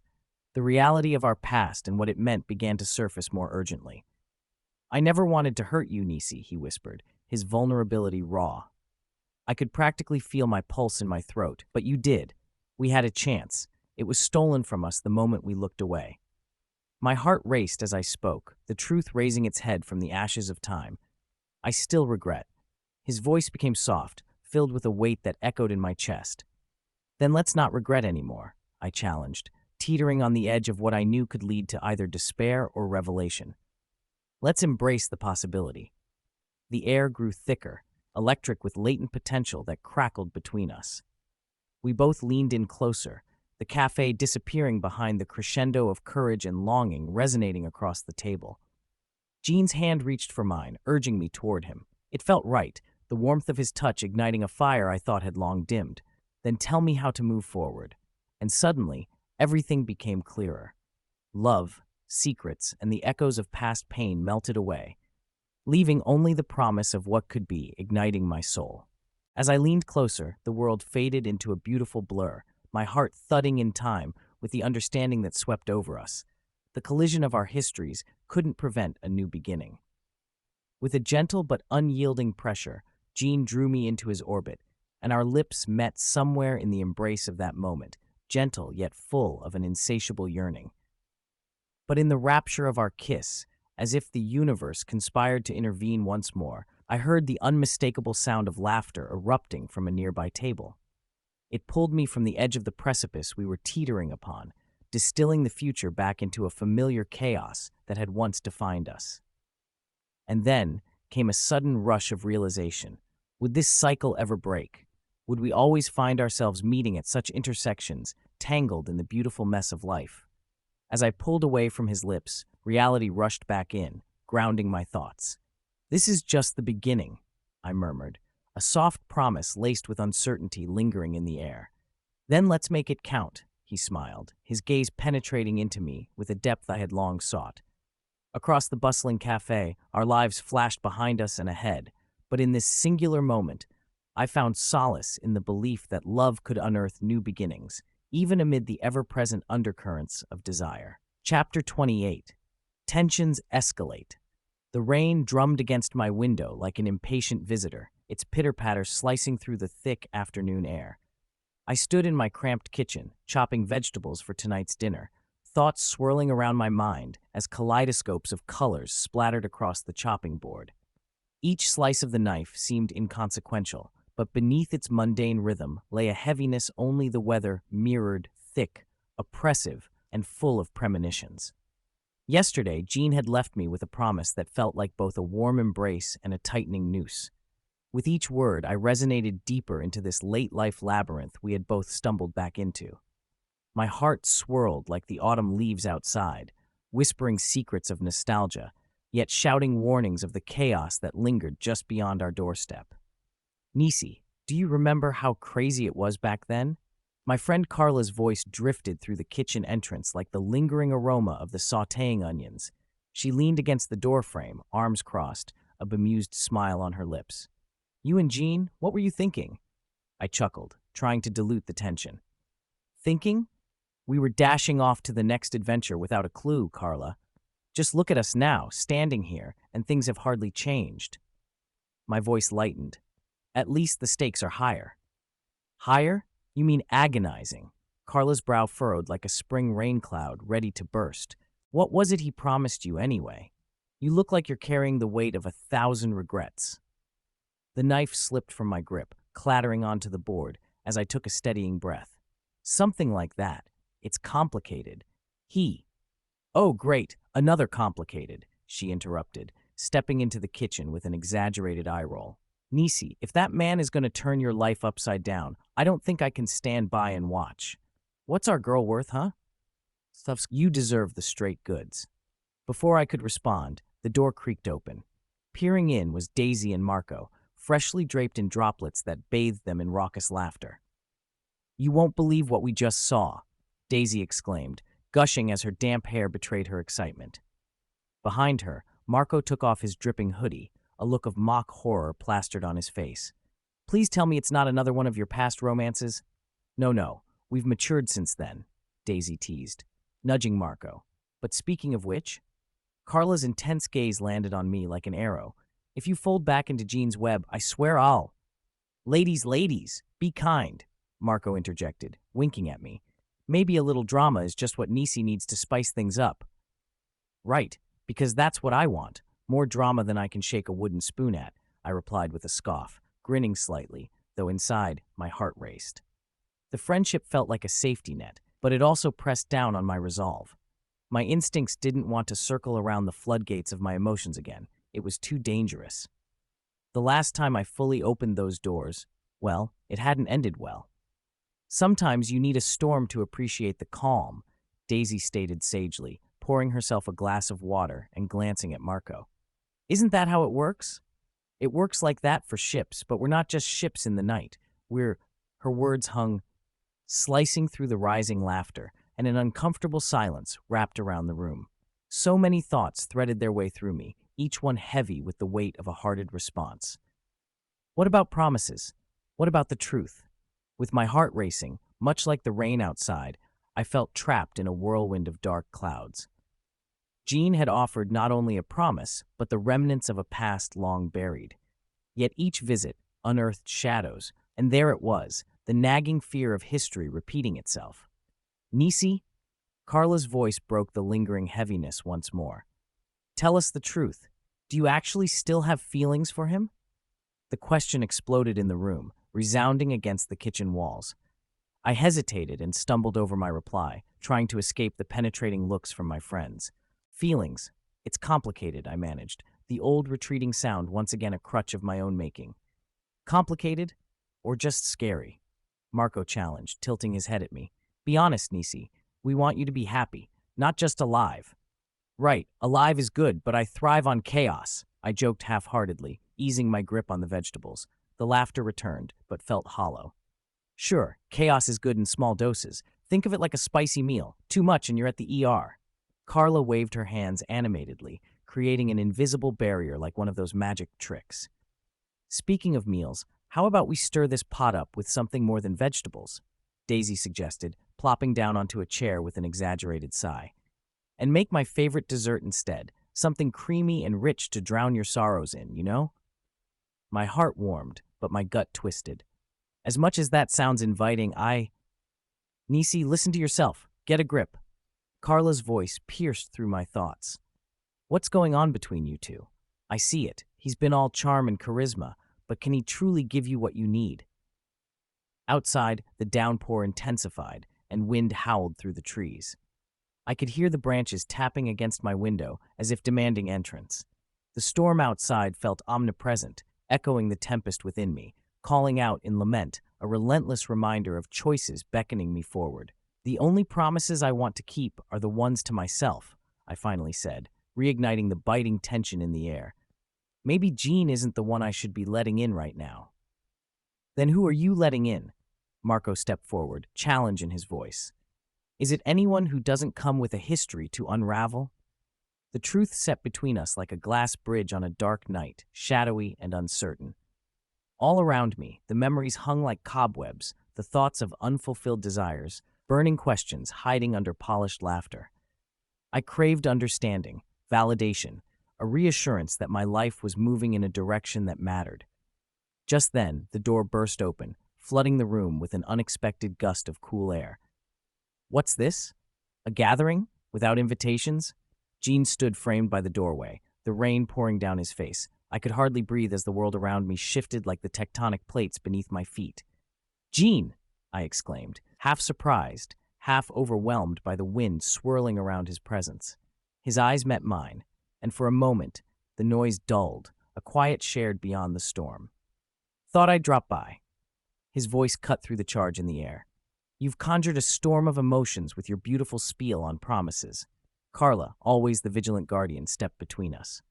And what exactly do you think you're doing here? Jean met her gaze without flinching. I'm here to talk to Nicey. This isn't meant to be an argument. Maybe a discussion about what you're offering? She shot back, her tone vibrant with protective intensity. You think it's fair to waltz back in and... Waltzing? Is that what you see? I'm here. Jean began, but Carla's steamroll continued. The room wove tight around us, my friends like careful custodians of my heart, while the intensity in Jean's eyes turned molten. The air crackled and inched closer, a precipice of feelings stewing beneath the surface. Guys, let's take a breath before this escalates. Marco held up his hands, trying to diffuse the situation. Let's show a little kindness here. Kindness can only go so far. Carla cut him off, returning to me. What do you really want, Nicey? And there it was, my opening, my turning point amidst the gale. As the rain clattered against the world, the fog hung heavy, and my heart thundered inside. I just want to feel, understood. Then let's talk about it. Jean's murmur reached me, and the tension in the room morphed briefly into something almost palatable. Yet deep down, I knew each soul standing around us was caught in the tide of the storm, caught between friendship, loyalty, and an undying pull towards something more. I wish I could bring you calm, Jean continued. His voice low, digging deeper until I could almost taste the salt of tears just behind the tightly held constraints. But my pause echoed shivers through the room.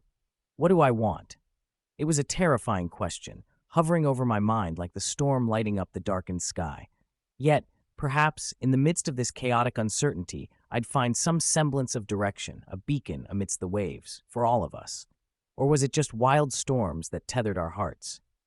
Maybe. I began slowly, allowing the uncertainty to spread across the air. I need to figure it out first. As the thunder rumbled outside, I felt a part of me unravel and breathe anew, even as those lingering thoughts hung in the air heavy, aching for resolution, and dangerously beautiful. Let's all speak the truth, shall we? I offered, looking around at my friends, their polished exteriors betraying their concern for me and Jean, equal parts protecting and pushing. And amidst the storm, I hoped I'd find a way through the friction, forging new paths in the currents beneath. Let's talk, I said at last, steeling myself against whatever chaos unfolded next. Chapter 29. Heartfelt Confrontations. The rain had started gently, a soft patter against the window panes of the cafe, echoing my trepidation. Outside, the once blue skies were blanketed in gray, the clouds swollen like my emotions threatening to spill over. I sat at a corner table, nursing a lukewarm cup of chamomile tea, its fragrant steam mingling with the rich aroma of coffee that filled the air. The quiet hum of conversation enveloped me, punctuated by the occasional laughter or clinking of cups, but all I felt was the weight of silence pressing down on me. Jean had texted just moments earlier. "Can we talk?" It wasn't an uncommon occurrence, a casual invitation that sent ripples of anxiety through my body. I could picture him now, his strong, confident stride as he approached the cafe, the warmth in his eyes that always felt like home. And yet the memories of our last interaction hung between us like an unsaid apology. I swirled the tea in my cup, feeling its warmth seeping into my fingertips but failing to thaw the icy grip of fear tightening around my heart. The door swung open, and Jean stepped inside, shaking droplets from his dark coat. He seemed a little older than I remembered, the lines around his eyes a testament to a life lived deeply. Still, there was that familiar charm, a magnetic aura that drew me in even as I fought to maintain my composure. He scanned the room, his expression morphing from anxious to relieved when his gaze locked onto mine. Before he reached me, the world seemed to fade. My heart raced, each beat a reminder of our tumultuous history, glimmers of love mixed with shards of pain. "Nicey," he said, his voice like a grounding chord amongst the chaos. It enveloped me, stirring emotions I had long buried. "Jean," I replied, trying to sound steady, but the quiver in my voice betrayed me. As he settled into the chair across from me, the air thickened with unspoken words. I could see it in his furrowed brows, the way he fiddled with the napkin, avoidance dancing around us like an uninvited guest. The hesitation felt palpable. We were at a precipice, and whatever was about to transpire could reshape us both. "Nicey, he started, but I cut him off before he could articulate the nuances of his unease. "I don't think we should be doing this," I insisted, although my heart screamed otherwise. "Maybe we should just what?" His voice was sharp, a flash of frustration welling up like a tide. "Pretend our past doesn't exist? Pretend we aren't drawn to each other like this? It's been decades, and every day I'm reminded of it." His words coursed through me, sparking all the confusion, longing, and regret I had been trying to push down.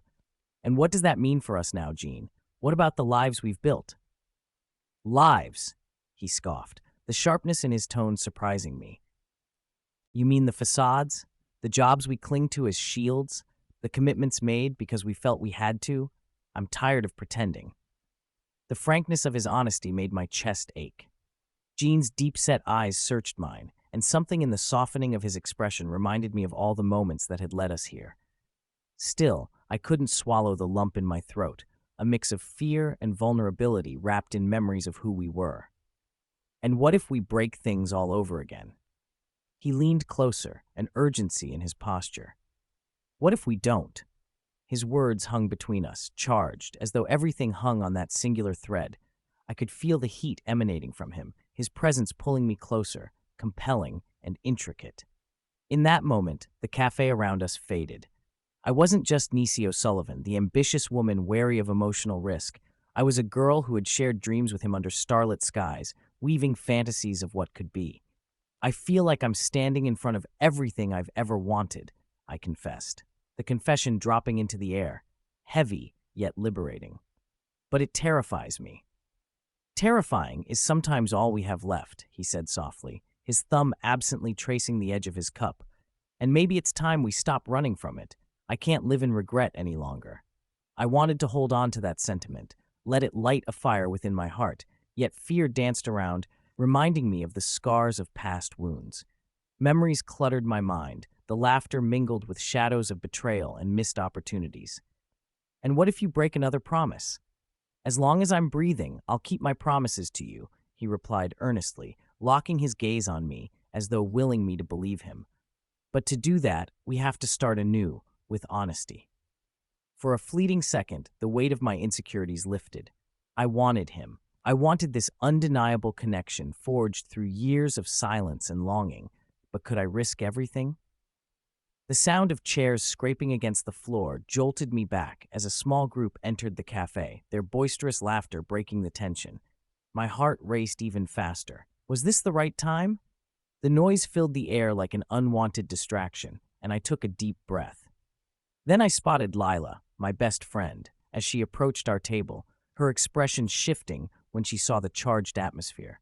"Hey, sorry I'm late," she said, oblivious as she dropped her bag on the chair next to me. "What's with all the heavy vibes?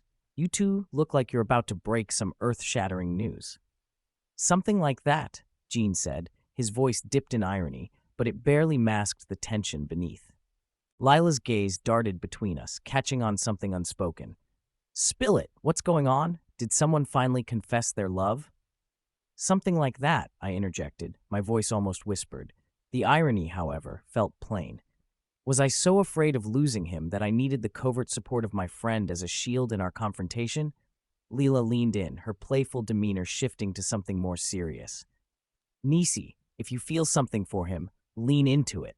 You've pined over him long enough. What's the worst that could happen? Repeat history?"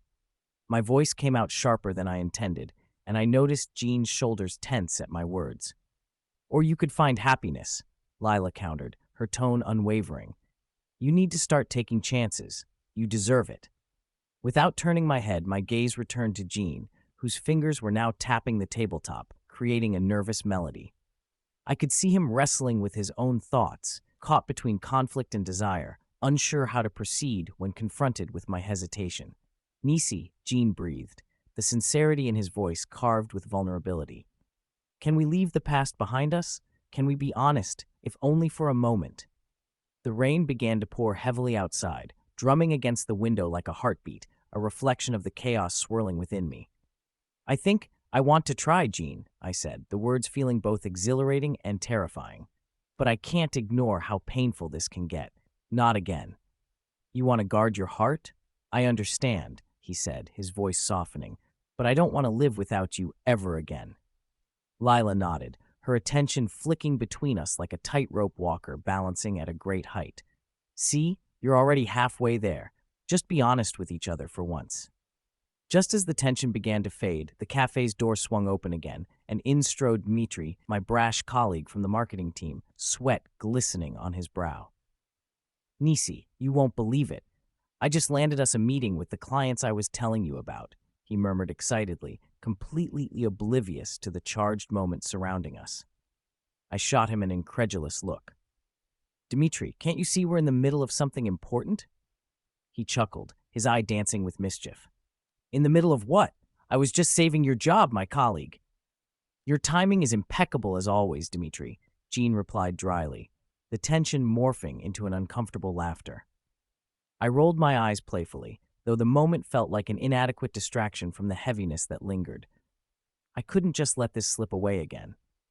"Look, Dmitri, I appreciate the news, but this is personal," I insisted. Dmitri raised an eyebrow, sensing the shift in the atmosphere. Okay, I get it. I'll just go back and put together a presentation. You enjoy your coffee date." As he retreated, leaving behind an echo of laughter, the moment returned to us. But now it felt different, a crack in the veneer, a moment that might allow for healing. Jean and I exchanged glances, the air crackled with electricity, a mix of the past, present, and dreams yet undiscovered. I reached for his hand, the act full of intention. "Maybe we should give this a real shot." "Nothing would make me happier," he replied, his voice thick with emotion. And as the rain tapped insistently against the windows, the world beyond faded again. In this cocoon of vulnerability, I leaned forward and captured the distance between us with a kiss that tasted like possibility and fear intertwined. It was warm, electric, an invitation that promised much more than words ever could. As we pulled apart, breathless, I whispered, "This is just the beginning, right?" He nodded, determination etched on his features. Just the beginning, indeed.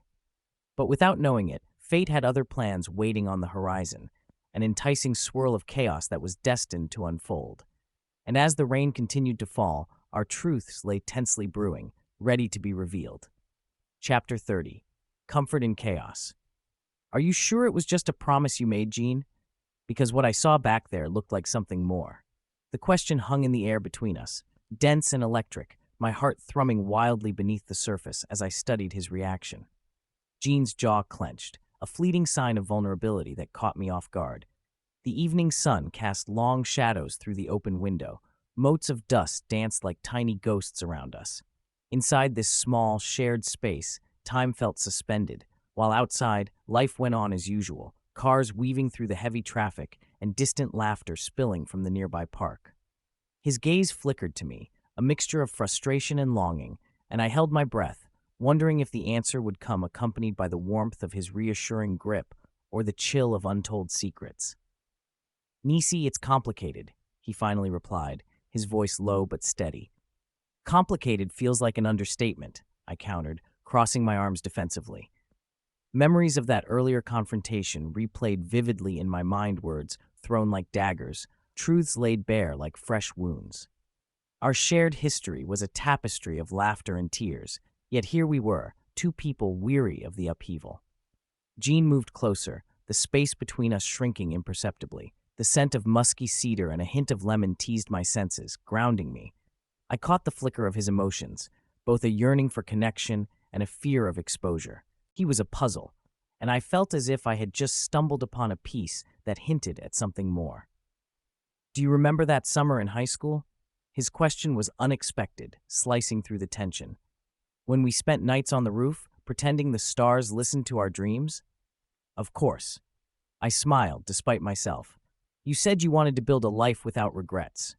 He shook his head, the faintest glimmer of regret in his eyes. "Yet here we are, decades later, tangled in the mess of our choices." "Regrets can shape us, Jean, but they don't have to define us." I took a step forward, drawn by an invisible thread. He flinched slightly, but didn't retreat, our proximity inching toward something unspoken yet potent. "Easy to say," he murmured, the weight of countless burdens hanging in his tone. "Then help me." My voice was barely a whisper, a plea that slipped through the cracks of my bravado. "Help us." Just then, a sharp laugh erupted from the hallway, like glass shattering in a quiet room. I turned to see Sierra, one of my closest friends, in conversation with David, both oblivious to the charged air surrounding us. "Honestly, if that's how you feel about the world, you should just try being a cat," Sierra said, her voice bright, breezy. The shift in atmosphere was jarring, but it made my heart swell just slightly. Her laughter was infectious, an antidote to heavy moments. Jean frowned, breaking our gaze momentarily. "What do you think they're discussing?" "Probably something ridiculous," I said half-heartedly, hoping to diffuse the tension. Sierra's penchant for esoteric debates often led to hilarious conclusions, a much-needed escape from our deepening emotional entanglement. Through the doorway, David joked back, "You think being a cat is easy? You've never seen a cat carry the weight of the world." "And yet," Sierra replied, "I've seen a cat sleep for 20 hours straight while contemplating nothing." She paused dramatically. "Isn't that the dream?" I laughed. My friend's irreverent humor was a welcome reprieve. The glimmer of joy was faint but profoundly needed. "Maybe we can go back to that carefree moment, Jean, to just be." He studied me, dark brow furrowed, the corners of his mouth teasing the edges of a smile that momentarily warmed my heart. There was something tender in how he attempted to shield me from his past, yet I could feel the weight of his secrets pressing upon him like a millstone. "Let them talk," he finally said, breaking the spell. "Maybe we need their chaos to break through our own." Another burst of laughter drew my attention back to my friends as Sierra held David's arm, her laughter ringing like chimes in the melody of our evening. My heart softened at the ease with which they engaged, a stark contrast to the turmoil swirling inside my chest. "David, being a cat means purring through the chaos," Sierra exclaimed, waving her arms, causing David to grin widely. At that moment, I wanted to yell out that comfort didn't always have to be found in silence or solemnity. It could run wild and free, messy and hilarious. Jean's laughter broke unexpectedly, low and rich, a sound I had longed to hear in the quietest corners of my heart. I glanced back, the connection instantly reignited in his laughter. "I suppose we could learn a thing or two from cats," he mused. "Hiding out when the world gets too loud, knocking things off tables just to watch them fall." "Okay, I see your point," I said, leaning slightly toward him, our shoulders brushing together like old friends reuniting after years. The warmth radiating from him sent shivers down my spine. "But I'm not ready to let chaos take charge of my happiness." "And neither am I," he said quietly, the sincerity in his voice palpable as the shadows stretched around us. Chaos has a way of sneaking in when you least expect it, doesn't it? I remarked, teasing out the layers of irony while silently promising myself to embrace it. What if chaos were the very fabric that wove our lives together? Like an unexpected guest at a dinner party, Gene quipped, a glimmer of wit dancing in his eyes. Exactly, or a cat that suddenly decides it owns the living room. I shot back, our laughter layering over the gathering conversations as if creating a new world, replete with the joys and absurdities we once cherished. The playful banter offered me respite, but beneath layers of laughter, the deeper struggles remained unaddressed. Jean's promise, my insecurities, the unspoken heartbeats between us, and the perspectives of lives outside our own.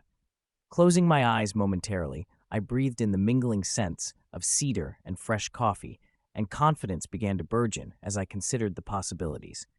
Nicey, why do you think some people get along so well and others don't? Came David's voice from afar, inviting a reflection that swept through our group like a wave. I mean, it's all about communication, isn't it? Sierra replied. That and a willingness to strive for something deeper. Yes, but can you really make people dive deep if they don't want to? David pushed back, a hint of challenged playfulness igniting the debate further. With a light shift, I felt Gene lean toward me, his shoulder brushing mine, sparking warmth that spread through the exposed layers of my heart. We need to embrace the depths together, Nicey, he whispered, his breath warm against my ear as he turned back from the friend's conversation. Every syllable was imbued with an earnestness that spoke volumes. In that moment, I was acutely aware that while we sought our own chaoses, here we were, two souls reunited by strands of connection, threading through the laughter and vulnerabilities drifting around us. I felt buoyed by the gentle belief that love could indeed flourish amidst chaos. Are you saying we need to become like delightful cats? I smirked, pushing through the vulnerability swirling in my chest. Only if it means I can curl up next to you, Gene replied with a teasing gleam in his eyes, gratitude igniting in his tone. Together, we can handle the aftermath. My laughter rang once more, joy bubbling to the surface as I chewed my lip at the implication. In the chaos of life, did we really want more, or could we simply decide that what we had was enough? Then let's embrace the chaos, I concluded, feeling emboldened by the shifting dynamics around us, our connections growing in complexity and intrigue.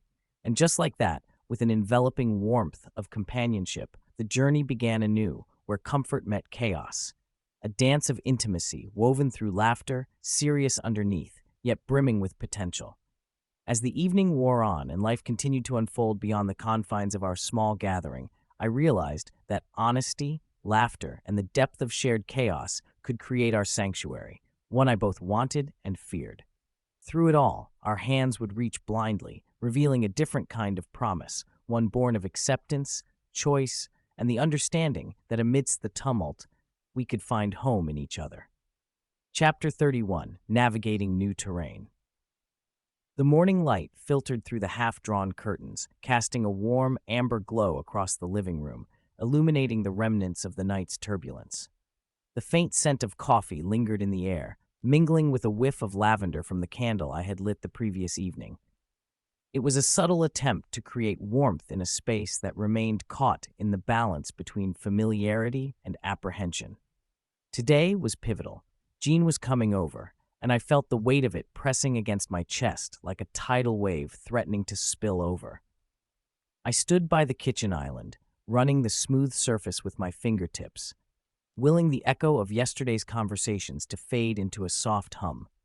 My heart raced as I replayed Gene's words from our last encounter, his promise to revisit the chaos swirling around us. Promises had once felt so solid, so dependable, but now I felt them like ghosts, haunting my thoughts with what-ifs and maybes. He arrived just as I was pouring a second cup of coffee. The door creaked gently before I opened it, and there he was, taller than I remembered, with that same disarming smile that somehow calmed the storm inside me. A hint of gray threaded through his hair, but his eyes sparkled with vibrant life, and I felt my breath hitch at the arc of his brow as he glanced at my newly decorated room. "Nicey," he said, his voice steady, but I could sense a hesitation lurking behind it. "I hope I'm not too early." You're right on time, I insisted, the reluctance in my voice belied by an eagerness to steer our interaction. Coffee? He stepped inside, his hesitation dissolving into the warmth of the space, embraced by the light filtering in. Yes, please. This place smells incredible.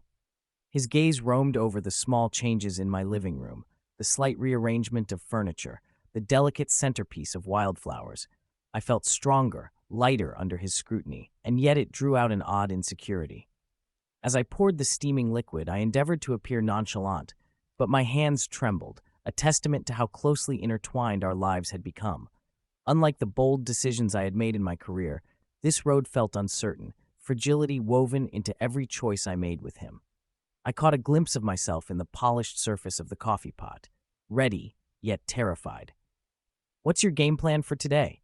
Jean asked, leaning casually against the countertop, arms crossed. Game plan? I shot a quizzical look in his direction, trying to mask the underlying anxiety gnawing at me. "Isn't that a bit presumptive?" He laughed softly, revealing a more playful side I cherished. "I'm just curious." "All right, let's delve into the day of Nicey McKinney," I began theatrically, gesturing with a flourish. "First, we revel in this unadulterated coffee. Then, if you're up for it, I'll introduce you to the madness of my work life." Jean arched an eyebrow. "Madness, huh?" I nodded, feeling the weight of the word.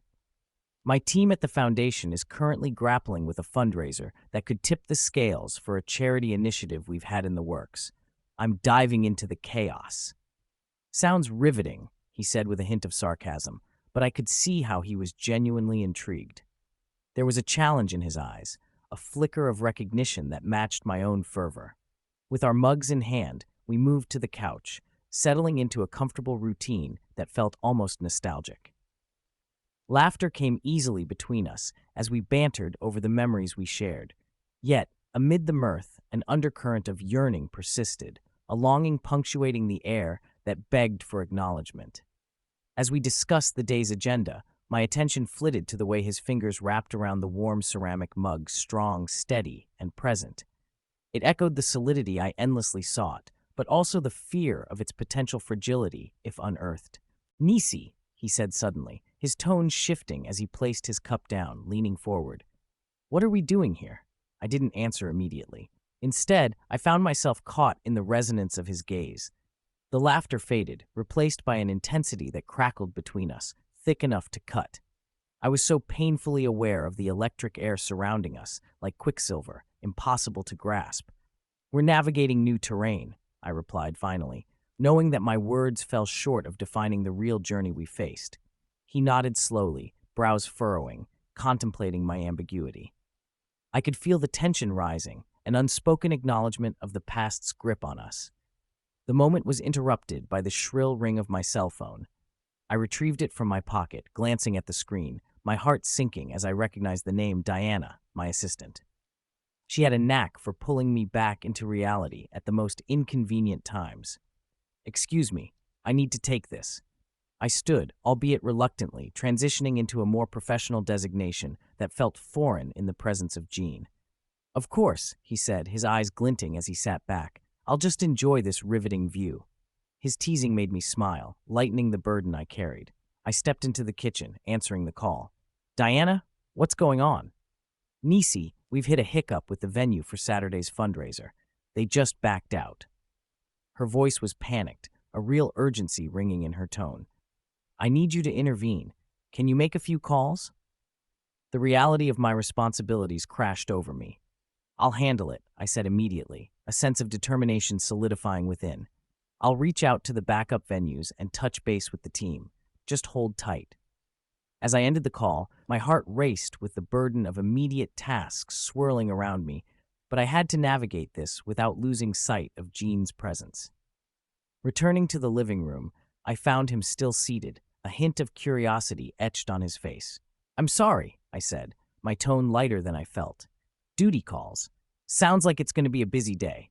He rose, placing an arm around my shoulders in a comforting gesture, and my heart sped at the touch, a familiar warmth washing over me. "It's going to be chaos," I grinned, hoping to disguise the weight of my reality as I leaned into him, feeling his strength through my clothes, a steadying force amidst the noise of my life.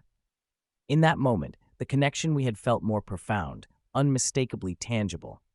A line in the sand shifted, revealing a potential avenue toward navigating the complexities of our lives that had both terrified and thrilled me. A soft laugh interrupted the moment, and my attention turned to the sound of the door swinging open, unexpectedly. Olivia, one of my closest friends from the foundation, ambled into the living room, vibrant and overflowing with an almost absurd enthusiasm. "There you are! I thought I heard your voice," she beamed, her brown curls bouncing as she glided into the room. "And Jean, nice to see you again." Jean stepped back slightly, his presence dwarfed by Olivia's energy. "Olivia," he replied, an amused glimmer in his eye as he extended a hand. "Please call me Liv," she said, shaking his hand with a genuine warmth. "Nicey, we need to talk about the venue crisis before they put us in a cardboard box." "Let's focus on that, shall we?" I said, warding off the innocent distraction while returning to practical realities. Olivia turned her attention to Jean with a sly grin. "You're here to support Nicey through the chaos, right? You must be brave." "Courage is the word we'll use today," he replied, a chuckle enlivening the air. With my phone buzzing incessantly in my pocket and Liv deep in her planning, I felt energized yet frazzled. Yet within the maelstrom of conversation, I caught glimpses of Jean stealing glances at me, our shared knowing stretching beyond words. I chimed in, sharing details about the initiatives, building a bridge between the personal and professional. But each passing moment felt like a careful dance, where laughter interspersed with unrecognized tension lingered. "Okay, so here's the deal," Olivia declared, her fierceness surfacing as she glanced at the two of us. "We're going to hash out the venue situation while Nicey and Jean plot our world domination over coffee." She gestured to the mugs atop the table, grinning at Jean. "Does this guy get points for bravery or what?" "Sure do," he said, his gaze flickering over to me, the mischief in his smile diffusing the anxious atmosphere with light. Within the whirlwind of plans and laughter, I felt the ease return, anchors in the tumultuous tides of uncertainty. Yet beneath it all, I understood that we were still fundamentally trapped by our pasts, our secrets, and the promises we had made. As I glanced at Jean, a pang of longing surged within me, a yearning not just for him, but for the uncharted territory that lay ahead of us both. "Are we ready?" I said, trying to sound authoritative as I prepared to pivot back to seriousness post-Liv's entrance. "Let's get to work." "Always ready," Jean replied, a softness in his authoritative tone that held me steady as I stepped into the fray. We dove into discussions, my heart igniting with the familiar thrill of urgency as we charted our course.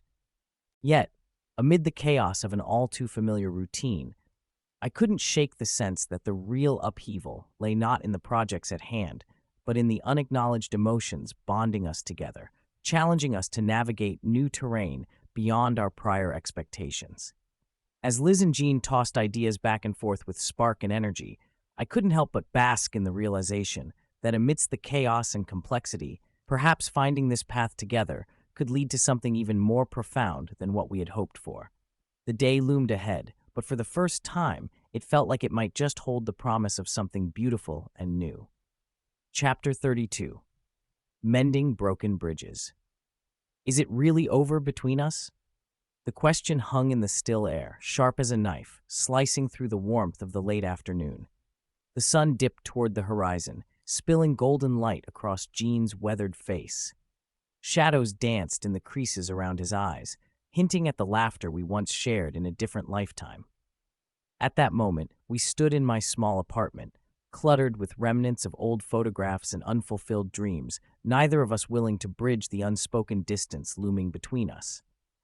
"I don't know, Nicey," he replied, his voice soft yet firm, as if brave enough to withstand the truth, but haunted by it all the same. He shifted his weight, his hands resting on the kitchen counter, those familiar hands that had held mine a lifetime ago.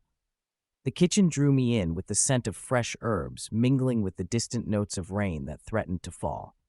I only prayed it wouldn't break this fragile connection we were trying to rebuild. "Sometimes, I just wish." My words trailed off, lost in the unspoken mist of our shared history. I wish we could rewind and unfurl all the tangled threads. I paused, catching a glimpse of my own reflection in the window, a woman aging yet determined, torn between the past and future, seeking solace in the chaos buzzing around us. A deep sigh escaped his lips, one weighted with years of remorse and quiet resignation. My life, our lives, have built too many bridges to burn, Nicey. We need to mend, not tear down. His gaze turned steady, searching for a flicker of hope within me. As dusk crept in, the melancholy outside mirrored our unresolved feelings, clouds rolling in with the promise of rain. I sensed the coolness in the air, the gentle weaving of emotions poking at our hearts. It seemed fitting. The world outside our window was darkening, yet light lingered precariously in our small sanctuary. Maybe, I said, filling the silence with a nervous laugh, we could start by inviting some friends over. Reminisce, reconnect, nothing fancy. I watched the tension shift in Jean's shoulders.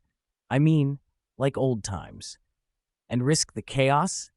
He chuckled lightly, but didn't meet my eyes, as though afraid of what he might see there. Faint memories flickered in my mind as laughing over spilled wine, heads together sharing secrets, and the cozy warmth of friendship blurring into something else entirely. Chaos is a part of life, I challenged, crossing my arms, suddenly feeling fervent. Friendships require maintenance, Jean. It might just be the bridge we need. He paused, contemplating my words. I suppose it could help, but the stakes? What if old flames rekindle? His eyes finally met mine, and in that moment, I recognized the flicker of something deeper beneath the surface, a shared longing glowing faintly between us. Just then, the doorbell rang, echoing our uncertainty through the air. We exchanged hesitant glances before I moved to answer. Of course, it wasn't just anyone. It was Ellie, vibrant and unstoppable as always. Dressed in her signature bright yellow, she burst through the door with an audacious laughter, lifting the heaviness from our shoulders. There you two are. I've been hearing whispers of wild gatherings. I can't let you have all the fun without me, she declared, her energy infectious. Ellie swept into the room, bestowing bright smiles and even brighter plans, dinners, games, her aspirations nearly spilling all over the floor. Ellie, we were just discussing, I began, but Jean interjected, a glimmer in his eye. Dangerous territory. You know what I mean. Please, nothing can be as dangerous as my sister's last karaoke night, said Eleanor, hands on her hips playfully. Laughter erupted, the infectious kind that resonates long after the sound fades. As the evening unfolded, we planned an impromptu gathering for the weekend, inviting a circle of the old cast, not just friends but family, people who could ground us through the chaos. Jean remained quiet, observing as Ellie animatedly shared her plans for finger foods and games, ambition bubbling forth in waves. In moments like these, I glimpsed so much of what once was, what could still be. The night darkened outside, and as it did, I couldn't shake the feeling of a storm brewing. I stepped outside for a moment, leaning against the porch railing. The first drops landed on my skin, cool and inviting. I welcomed the fresh air, inhaling deeply as if trying to pour the freshness into my weary soul. Mind if I join you? Jean's voice drifted close, and I turned. He stepped into my space beneath the porch light, the glow illuminating his features. Shadows flickered against the sculpted lines of his face, like the divisions in our relationship. Complicated, but undeniable. I was just thinking how nice the rain feels, I said, the words tumbling out unguarded. It's therapeutic, rejuvenating. My gaze softened, lingering on the gentle drops falling like whispers around us. I always loved the rain, he replied, leaning closer, and I felt the familiar warmth radiating from him, an echo of countless moments long past. It washes things away, gives birth to new life. Or new complications, I countered, feeling the somber tone weave its way into our dialogue. His smile softened with the weight of it all. Sometimes complications can lead to clarity. A warm breeze swept through, and for a brief moment, the storm clouds seemed to part just for us. I noticed the lines of worry etched on his brow, ones that mirrored my own. This feels like uncharted territory, I confessed, leaning against the wooden railings, nostalgia coating the air thicker than the rising humidity. Jean stepped closer, and I could feel the weight shift, how both of us were teetering on the precipice of decisions unmade. We're stepping outside ourselves, Nicey. That's what rebuilding is, isn't it? His voice dropped to a whisper, charged with intention. It lets the past and present collide, and we can find something new. The rain fell heavier now, a cascade of droplets surrounding us, washing away the remnants of our hesitations. In that electric moment, I realized this was it. No hiding, just raw truths mingling with the sweet scent of rain-soaked earth. Jean, my heart raced unexpectedly, a truth lurking just beneath the surface, aching to press against the walls we built around ourselves. I don't want to lose you again. He hesitated, as if considering the gravity of my words. You won't, I promise. His voice was melodic, resonating through the chaos of the downpour. You can't just keep promising. We have to step forward together, I urged, longing dancing across the words. At that moment, the thunder rolled in the distance, startling us both, but it only magnified the intensity coiling between us. His hand brushed against my arm, an affectionate spark igniting life into the boundaries we had so carefully structured. Maybe we have our own storms to weather. He searched my eyes, the vulnerability unraveling in his, where it had once been tightly woven. I'm ready for that, I said with more confidence than I felt, willing to step into the unknown if he would too. The downpour thickened, and I could almost feel the electric pulse of rain threading its way through us, serving as a reminder of the wild excitement that comes with rebuilding a connection. The laughter and chaos we craved could wait. Here, in this moment, it was just us confronting the dark edges of our past. Back inside, our friend's laughter rang out, bubbling over like the life we shared. But I was anchored here, suspended between what was and what could be. The air inside was thick with warmth, conversations layered like the complexity of our friendships. I could see Ellie sprawled across the couch, her voice raised in excitement as she animatedly recounted a story from our high school days. The rich scent of food mingled with laughter, simmering in a chaotic blend, somewhere between nostalgia and hope. Nicey, come join us. Ellie beckoned, but I remained by the door, torn between rejoining the revelry and the uncertainty that lingered in the air like the scent of impending rain. Just then, a heavy clap of thunder reverberated outside, and I glanced at Jean, who was still watching me, his expression unreadable but charged. The laughter inside washed over me as I stepped back into the lively chaos, embracing the movement of friendships past and present. Looks like we're safe for now.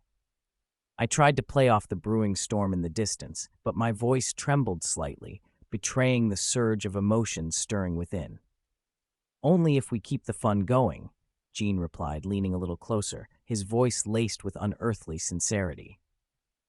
Beneath the clatter of plates and the murmurs of friends who were unaware of the silent promises spoken in the shadows of the night, a quiet understanding surged. We were both ready to mend the bridges we had long avoided, one shaky step at a time. And in that moment, the chaos of us intertwined again, wrapped in the laughter and the echoes of the past that begged to be rewritten.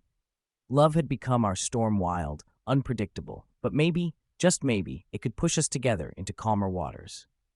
Chapter 33, Bright Futures Ahead. The late afternoon sun draped its golden glow across the coastal hills, illuminating the sea. I stood on the terrace of the cafe, inhaling the faint brine of the ocean blended with coffee grounds, as if nature was brewing a promise of new beginnings. The laughter from nearby tables mingled with the warm breeze, a gentle reminder that joy still danced on the edge of everyday life. I missed the rhythm of it, so often eclipsed by the seriousness of ambition and regret. But this day felt different. Jean leaned against the railing, his fingers idly tracing the grooves of the weathered wood, a man who had found grounding in the beauty of simplicity. His eyes sparkled with an energy that felt infectious, a mix of excitement and nervousness, much like the tide pulling at the shore. "It's beautiful, isn't it?"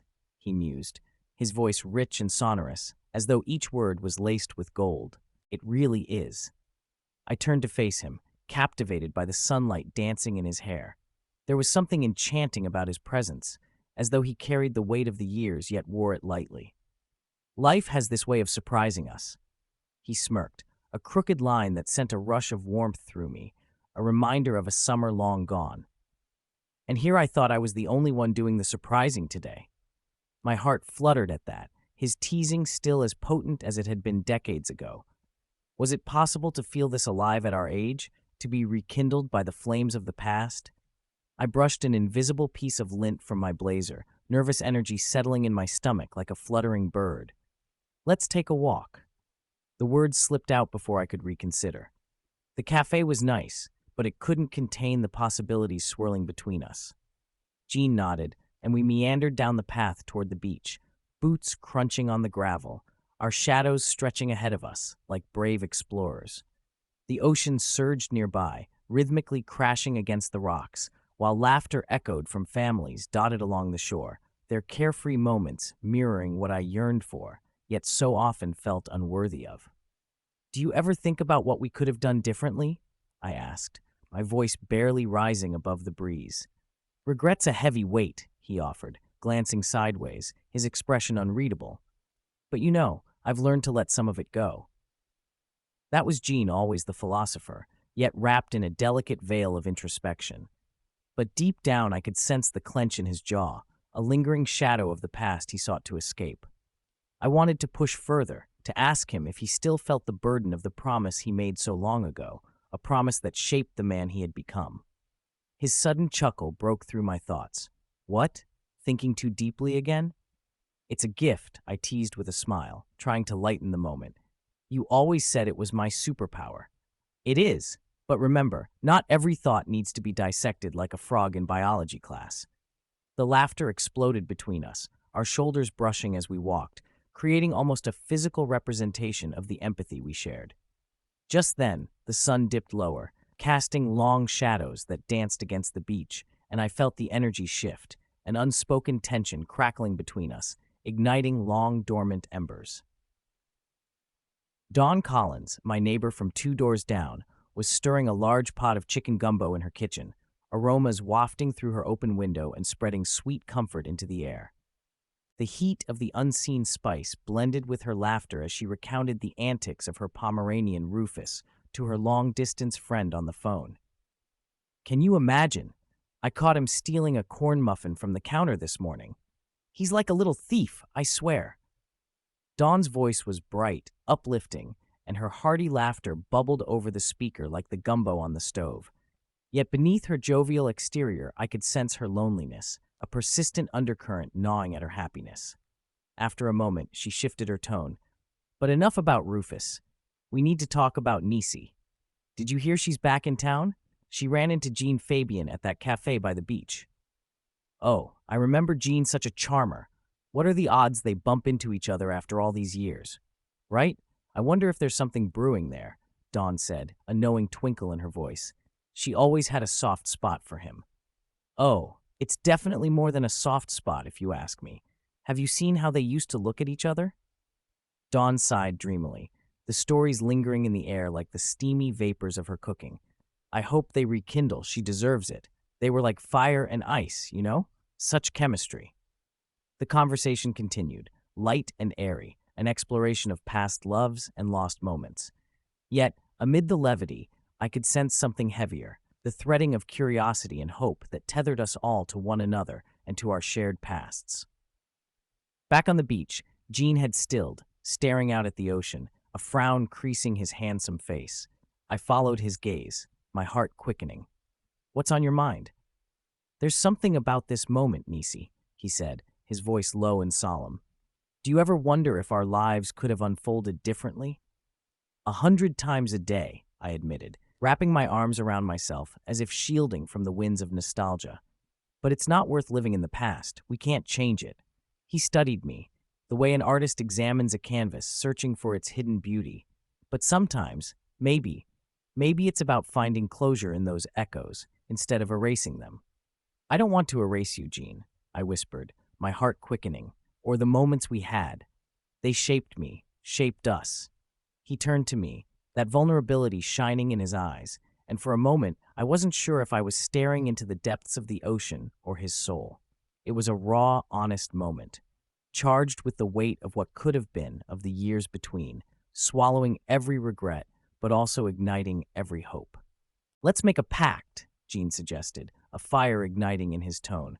"Let's chase after passion together, whether it's writing, volunteering, even running that farmer's market idea you had." My heart leaped. "You mean it?" "Of course I do."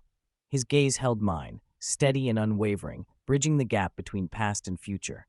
"Let's explore this chapter together without looking back. Our future's still unwritten." "And if we stumble?"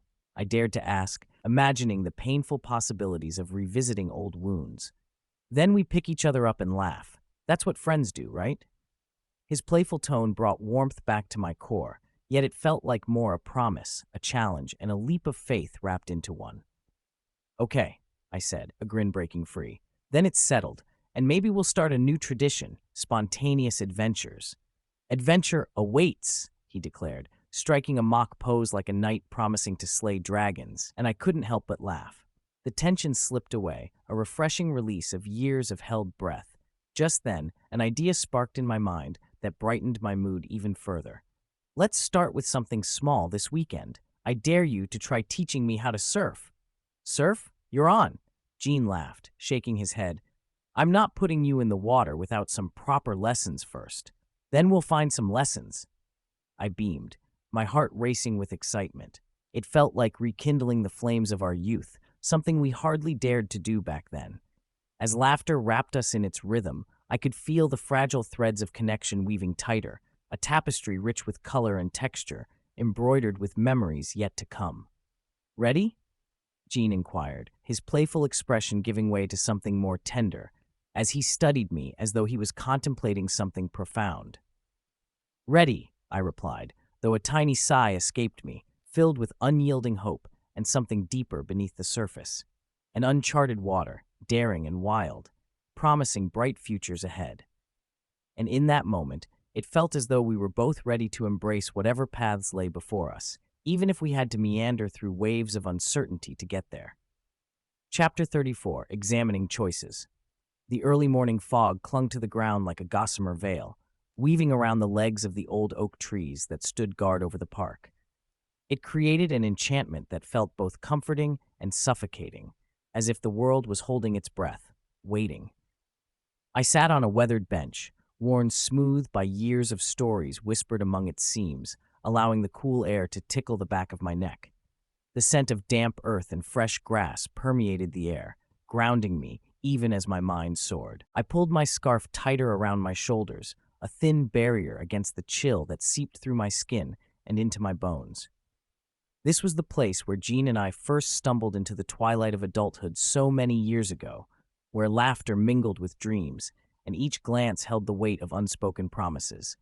But today, the weight felt heavier, and the shadows danced too closely, whispering of choices I had yet to make. A few feet away, a mother struggled to rein in her energetic toddler, who was overjoyed at the prospect of runners gliding through the morning mist. I couldn't help but chuckle lightly, remembering my own childhood, where moments of pure joy collided with tangled emotions. But my laughter felt hollow, a facade to mask the turmoil within. Lost in thought, I barely noticed as Gene approached, and the warmth seemed to radiate from him. His presence was intoxicating, the silhouette of a man unencumbered by the weight of the world, even as I knew that we both bore our scars. He leaned against the bench, a dimpled smile breaking through the fog of hesitation that hung in the air between us. It was the kind of smile that promised adventure, but today it revealed his own tangle of anxious thoughts. "Nicey," he said softly, breaking the silence that had cloaked us. "It's been a while, hasn't it?" "Only a few days," I replied, suddenly aware of how trivial my response felt. "But it feels like a lifetime with everything. Well, with everything else happening." A touch of worry flickered across his eyes, mirrored distress that begged to escape. "Are you all right?" The question was simple, yet it struck like a bell tolling in the distance, reverberating through the quiet. "I'm just thinking about everything we've said, about what's left unsaid. I don't regret being here, Nicey." His voice was laced with sincerity, and I found solace in it, yet it also filled me with apprehension. "But maybe that's where the problem lies." "What do you mean?" He shifted on the bench, the old wood creaking beneath him. "Do we choose convenience over connection?" His eyes pierced through the mist, drawing me deeper into the current of his thoughts. "I've been reevaluating my life, my choices." I studied him for a brief, suspended moment, and I could see it, the same flicker of conflict in his gaze that mirrored my own. "Is that what this is? A moment to make sense of our choices?" "Perhaps," he said, his brow furrowing, "but I also think it's about taking responsibility for what comes next." Before I could respond, the scene shifted. Charlie, one of our old high school friends, barreled through the park, full of boisterous energy. He was the type of man whose laughter filled a room, or in this case, an entire park. He waved at the two of us, oblivious to the weight of our conversation. "Hey, you two lovebirds. Don't you know it's a crime to look so serious out here?"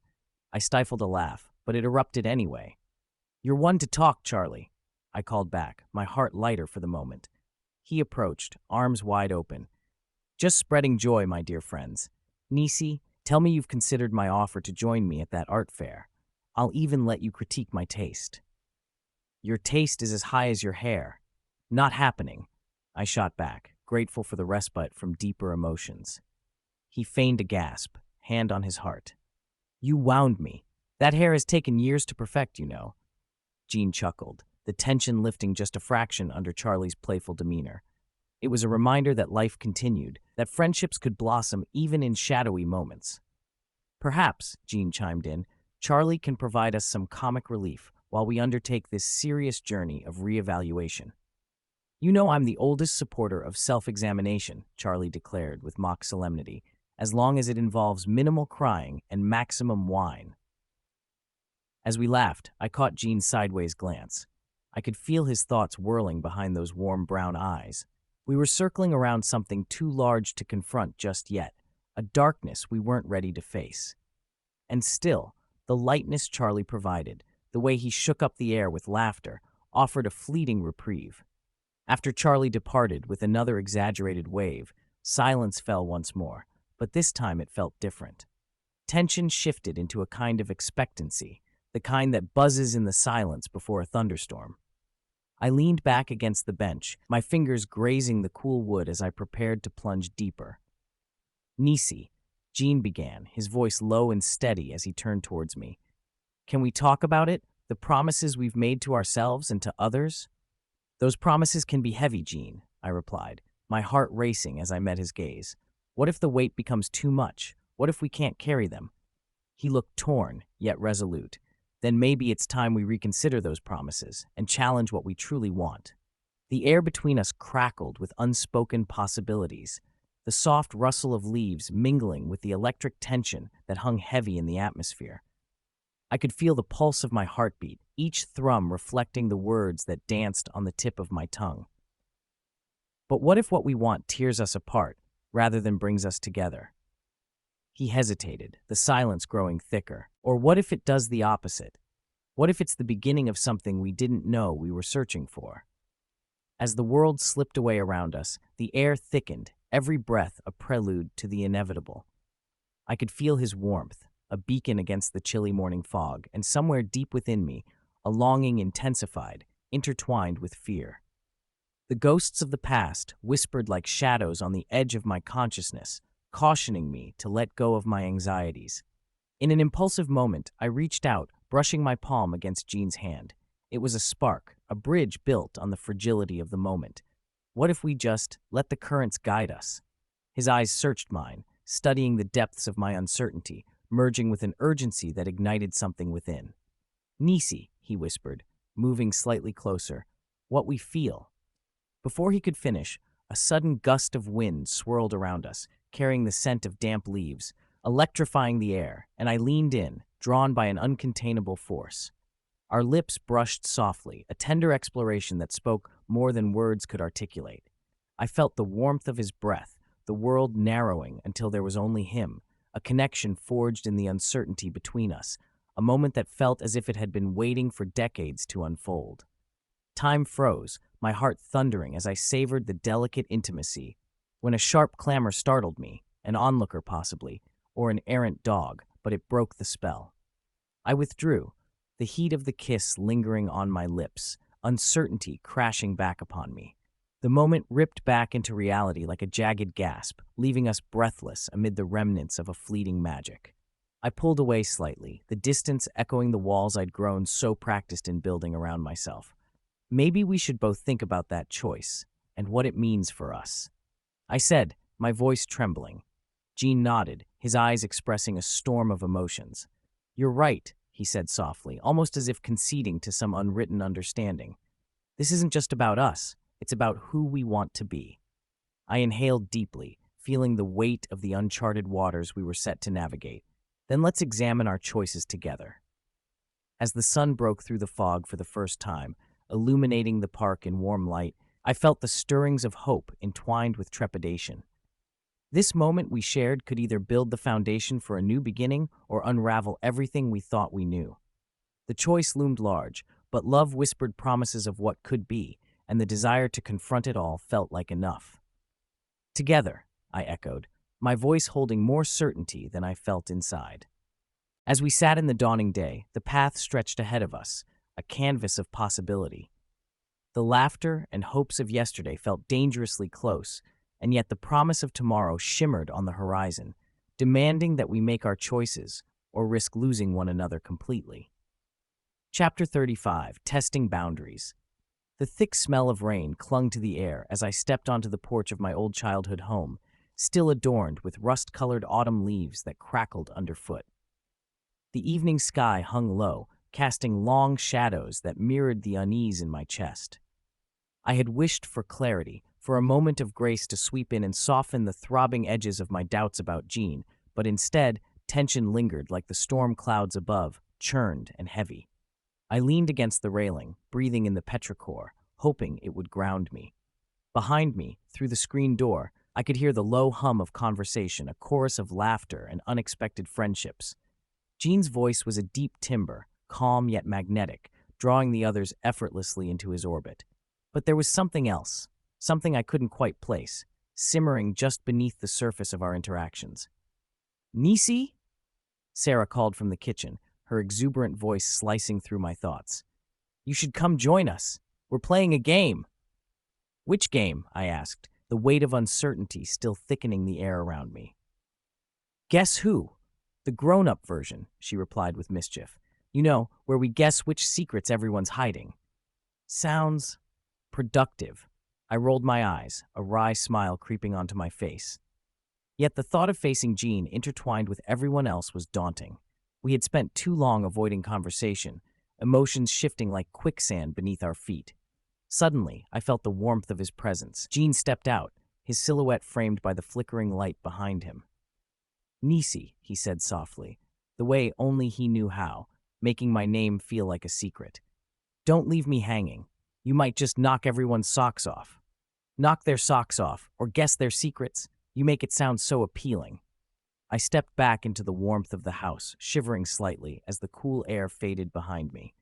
Around the table sat our mismatched friends, Sarah beaming, her wide smile contagious, Roy, who had recently resurfaced from years of absence, twirling a pencil like a baton, and Clara, bouncing in her chair, had not so subtly orchestrated tonight's reunion. They were all eager to bridge the gap after so long apart, but I wondered only about Jean's intentions, knowing too well the weight of old promises and the shadows they cast. "All right, let's get this started," Clara exclaimed, her excitement bubbling over. "Nicey, you're up first." I took a deep breath and shuffled into the circle, aware of the eyes on me and Jean's lingering gaze. The game began innocently enough, a series of ridiculous requests and hints, followed by laughter that rang out like chimes. Yet, every time I glanced at Jean, the familiarity of his smile made my insides twist. I could feel the weight of unspoken words shifting like sand between us, reminding me of why we were standing right where we were. So much history, yet still strangers in some ways. But then, the mood skidded to a halt when Sarah leaned forward with a grin. "You know, I heard something intriguing. Jean has a secret he's hiding, one that involves a promise from years ago." The room froze momentarily, eyes darting between us with a mix of anticipation and judgment. Across the table, Jean's expression remained inscrutable, but a flicker of concern crossed his face as I felt the heat rise in my cheeks. "Really?" I managed, feigning nonchalance, but the pulse of anxiety shot through my veins. "Do tell, Jean." "Oh, it's not mine to share," he responded, waving his hand dismissively, but I caught the tension in his shoulders. "Just a silly old thing." "Come on," Roy chimed in, leaning back with a smirk. "Don't you think it's time to come clean? Secrets fuel gossip, and we all know gossip feeds the best stories." A trickle of laughter followed his remark, but my heart sank as I turned to Jean. The weight of a decade's worth of silence created a chasm, yet here we were, thrust into a circle of light where past lovers dared to tread.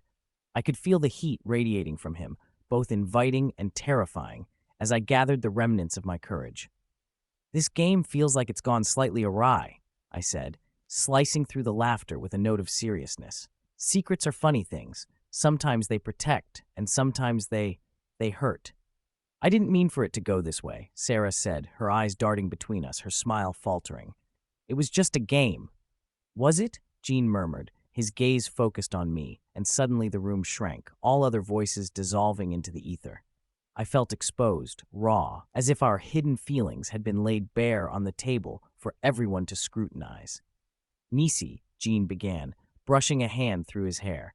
He never hesitated to bend to the sincerity of the moment. "If we're talking about secrets, then I owe you the truth." A heaviness drew the air taut as I braced myself, catching the glint of steel in his eyes. The emotional tightrope stretched even further between us. "What do you mean?" "Years ago, I made a promise to a friend about something I'd never planned on sharing. It wasn't just mine to tell." His voice deepened, resonating through the collective silence as the others strained to hear.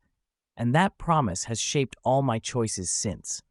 A collective intake of breath filled the space, and my heart raced rapidly, somehow faster at his honesty. "Gene, do you know how hard it's been?" he cut in, his voice suddenly urgent. "How hard it was to see you go, knowing I couldn't share the truth." Perhaps knowing the truth would have made it easier for me to understand. I leaned in, gathering my thoughts, emotions battling for a chance to be heard. "Or maybe I just wanted to know if you cared enough to break that promise." "I do. I always will." His voice rose slightly, filled with passion. "It's about integrity and loyalty, and I thought you understood that." "Understanding it doesn't mean I have to like it, Gene. Each missed opportunity feels like another moment wasted." My voice trembling, I searched his face, desperately parsing his feelings. How can we move forward when we're anchored in the past? The air thickened with tension, spiraling into something more chaotic. Clara, sensing the shift, suddenly burst into laughter.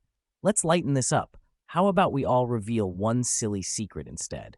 But the swell of anger still swirled around us, concreting the silence. Each glance exchanged felt heavy with implications, and Jean and I remained locked in our standoff until finally, at the edge of the conversation's cliff, we both laughed, a nervous release breaking the tension. "Did you two just forget the game?" Roy asked pointedly, the twinkle in his eye revealing the playful side. "Maybe we broke it." I exhaled, leaning back against the sturdy table, finally grappling with Jean's gaze again. "Or maybe we found a new way to play." After a moment, Jean crossed his arms, the corner of his mouth quirking up in a smile that felt like an olive branch. The laughter from the others faded slightly into the background as we turned, recalibrating our noses to the very real connection simmering under the surface. "Then let's start a new game," Jean proposed with a fervor that rekindled warmth between us. "The truth game, no half measures." "I like that," I said, feeling the suggestion wash over us like sunshine breaking through clouds. "Just the truth this time?" "Absolutely," he replied earnestly, stepping closer. "And I'll start. I promise to always choose honesty, even when it's hard." The words washed over me, provoking a bittersweet ache lodged deep in my heart. I promised to listen, to embrace the chaos. I took a breath, arms crossed defiantly, but a smile tugged at my lips, acknowledging the tension had shifted. "Are we ready for the next round?" Sarah piped in, oblivious to the emotional thread we had just unraveled. "Or are you two going to kiss now?" Laughter erupted again, shattering the gravity of our moment, and suddenly I felt lighter.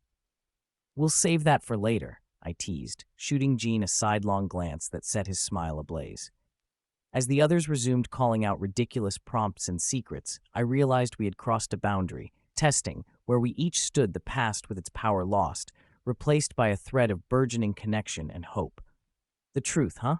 I whispered aloud, teasing the moment anew. "Only if you're ready for it, Nicey." Jean's voice smoothed over me, buoyant yet gentle. "Bring it." But I knew then that this was only the beginning. Chapter 36. The Grand Gesture. The air was thick with the scent of fresh earth and blooming lilies, a promise of spring, yet somehow still clung to winter's chill. I stood in the garden, fingers brushing the vibrant petals, half listening to the gentle buzz of a nearby bee. It was a moment that seemed mundane, yet as every second passed, it felt laden with a gravity I couldn't ignore. My heart danced between anticipation and fluttering nerves, tethered by the knowledge that today held significance beyond any garden party I'd hosted before. Today would carve a new memory, and the thought sent a shiver down my spine. Gene had always been a master of intricacies, weaving them into the fabric of his life like colored threads, each one a promise, a memory, a lesson learned. As my eyes drifted across the garden, I could almost sense his presence, see the lines drawn on his forehead when he concentrated, feel the warmth of his laughter surrounding me like a comforting embrace. Today he had planned something grand, to show his commitment. Every fiber of my being vibrated with a strange sense of hope. "Nicey, are you out there?" Jean's voice permeated the tranquility like a sudden breeze, startling me. "Yes, I'm here." My response came out a bit too sharp, the sudden nervous excitement surging uninvited into my voice. There he was, stepping into view, sun glancing off his silver hair, adding shine to the familiar contours of his face. My heart raced as I took in the way his shirt clung to his shoulders, the casual elegance he emanated, even when covered in dirt from being in the garden. He always seemed to blend the ordinary with the extraordinary effortlessly. "Help me with this," he gestured towards a rickety old bench draped in vines, its wood weathered, whispering tales of long-forgotten summers. "I think it might be the centerpiece of something special." He could have asked anyone, yet he found me, as if the garden we stood in held a deeper meaning. I approached, hyper-aware of the distance between us, the unspoken things hanging like dew on the morning grass. As we worked together, lifting the bench, our hands brushed once, twice. Each touch sent jolts of familiarity through me, stoking my desire that had been quietly simmering beneath the surface for years. "You've always had an eye for the aesthetic, haven't you?" I teased, trying to break the tension that hung as thick as the air. "An old bench is about to become a work of art," I smiled, but my eyes couldn't help but linger on the way he adjusted his grip, that unassuming strength holding the object between us. "Art is in the imperfections," Gene replied, a grin breaking over his face. "Just like us." There it was, the flicker of something real, something unsaid festering in the air, charging it with electricity. I met his gaze, the connection palpable, drawing me closer. But before I could think too much about it, the bench was set down, a pillar of years past with a promise of the future resting softly upon it. "Now for the next step," his voice took on a conspiratorial tone. I watched as he rummaged through a bag of forgotten trinkets, each item a fragment of our shared past. "Do you remember this?" He pulled out a delicate glass jar, its surface clouded with time. "Of course, you used to collect fireflies in this," I laughed, nostalgia wrapping around me. "Your own personal luminary." "Thought it seemed fitting," he said, his tone imbued with sincerity that made my stomach flip. "I want to create something together that stands still, just like this bench." Gene began placing the items he had gathered into the jar, a mixture of small stones, dried flowers, and a piece of lace little mementos tangled in our collective memory. With each object, his fingers danced over them gently, revealing his heart in sight of such ordinary things. "It's beautiful," I murmured, meaning it in every possible way. The jar was more than a collection. It was a reflection of our shared experiences, a silent witness to the passage of time. "Don't you see?" He looked at me, his gaze steady and probing. "Life is made of little moments. It's not about the grand gestures, but how they accumulate to form something real. I want this." He paused, swallowing hard as if acknowledging a deeper truth. "I want us to be part of something real." "Together," I echoed, the words slipping from my lips like a breath once held too long. His eyes held mine, the world around us fading into whispers of colors and the rustling of leaves. I could almost taste the intensity in the air, a slow, deliberate crescendo building within us. A shadow crossed my mind, my fears teasing me, questioning whether I was truly ready to leap into the unknown. What would it mean to reconnect, to reveal the depths of my insecurities? My last relationship had left scars, each one a reminder of the pain that often came with vulnerability. "Nicey?" Jean leaned closer, the intimacy of the moment wrapping around us like the scent of lilacs. "What are you thinking?" "I'm not sure," I admitted, my voice barely above a whisper. Underneath my words lay longing, a desire to unlock all the doors I had shut tightly over the years. And just like that, he reached for my hand, calloused yet tender. The warmth of his skin ignited a spark deep within me. My heart raced as he brushed his thumb across my knuckles, igniting every nerve ending in my body. "Can we begin again?" Jean's question hung heavy between us, tethered by unfulfilled promises and the simplicity of a single glance. And then, there it was. The space between our shoulders narrowed, pulsing with an energy that felt both exhilarating and terrifying. Jean edged closer, tilting his head slightly as if trying to gauge my reaction. The way his eyes flickered with hope mirrored my own. The hesitation lingered for a heartbeat, each second swelling with the unvoiced possibilities woven into our fragile connection. Would I risk all I had come to know? With sharp clarity, I made my decision. The universe felt aligned, as though every moment I had experienced led me to this. I leaned in, the space between us evaporating faster than the spring fog, and for the first time in years, kissed him. The kiss was soft, tentative at first, like a gentle swell building in the ocean. Our lips moved as if dancing, the past melding with the present, old pains forgotten in the luminescent glow of each moment we shared. My shoulders relaxed, and as our bodies pressed together, the worries of the world melted into the layers of warmth between us. When our mouths finally parted, reality rushed like a tidal wave, but I didn't feel regret. I felt a promise, a declaration that echoed deeper than mere words ever could. "You make my heart feel like it can dance again," I whispered, my voice wrapped in both joy and trepidation. "Then let's dance," Jean replied, his eyes alive with a playful challenge. Around us, the garden faded into a gentle blur. Each flower and sunlight suddenly morphed into mere witnesses of what we had embarked upon. Our world had expanded beyond the confines of our past, and in that moment, I could sense it, the stirring winds of change swirling and lifting, carrying our fears forward into the realm of possibilities.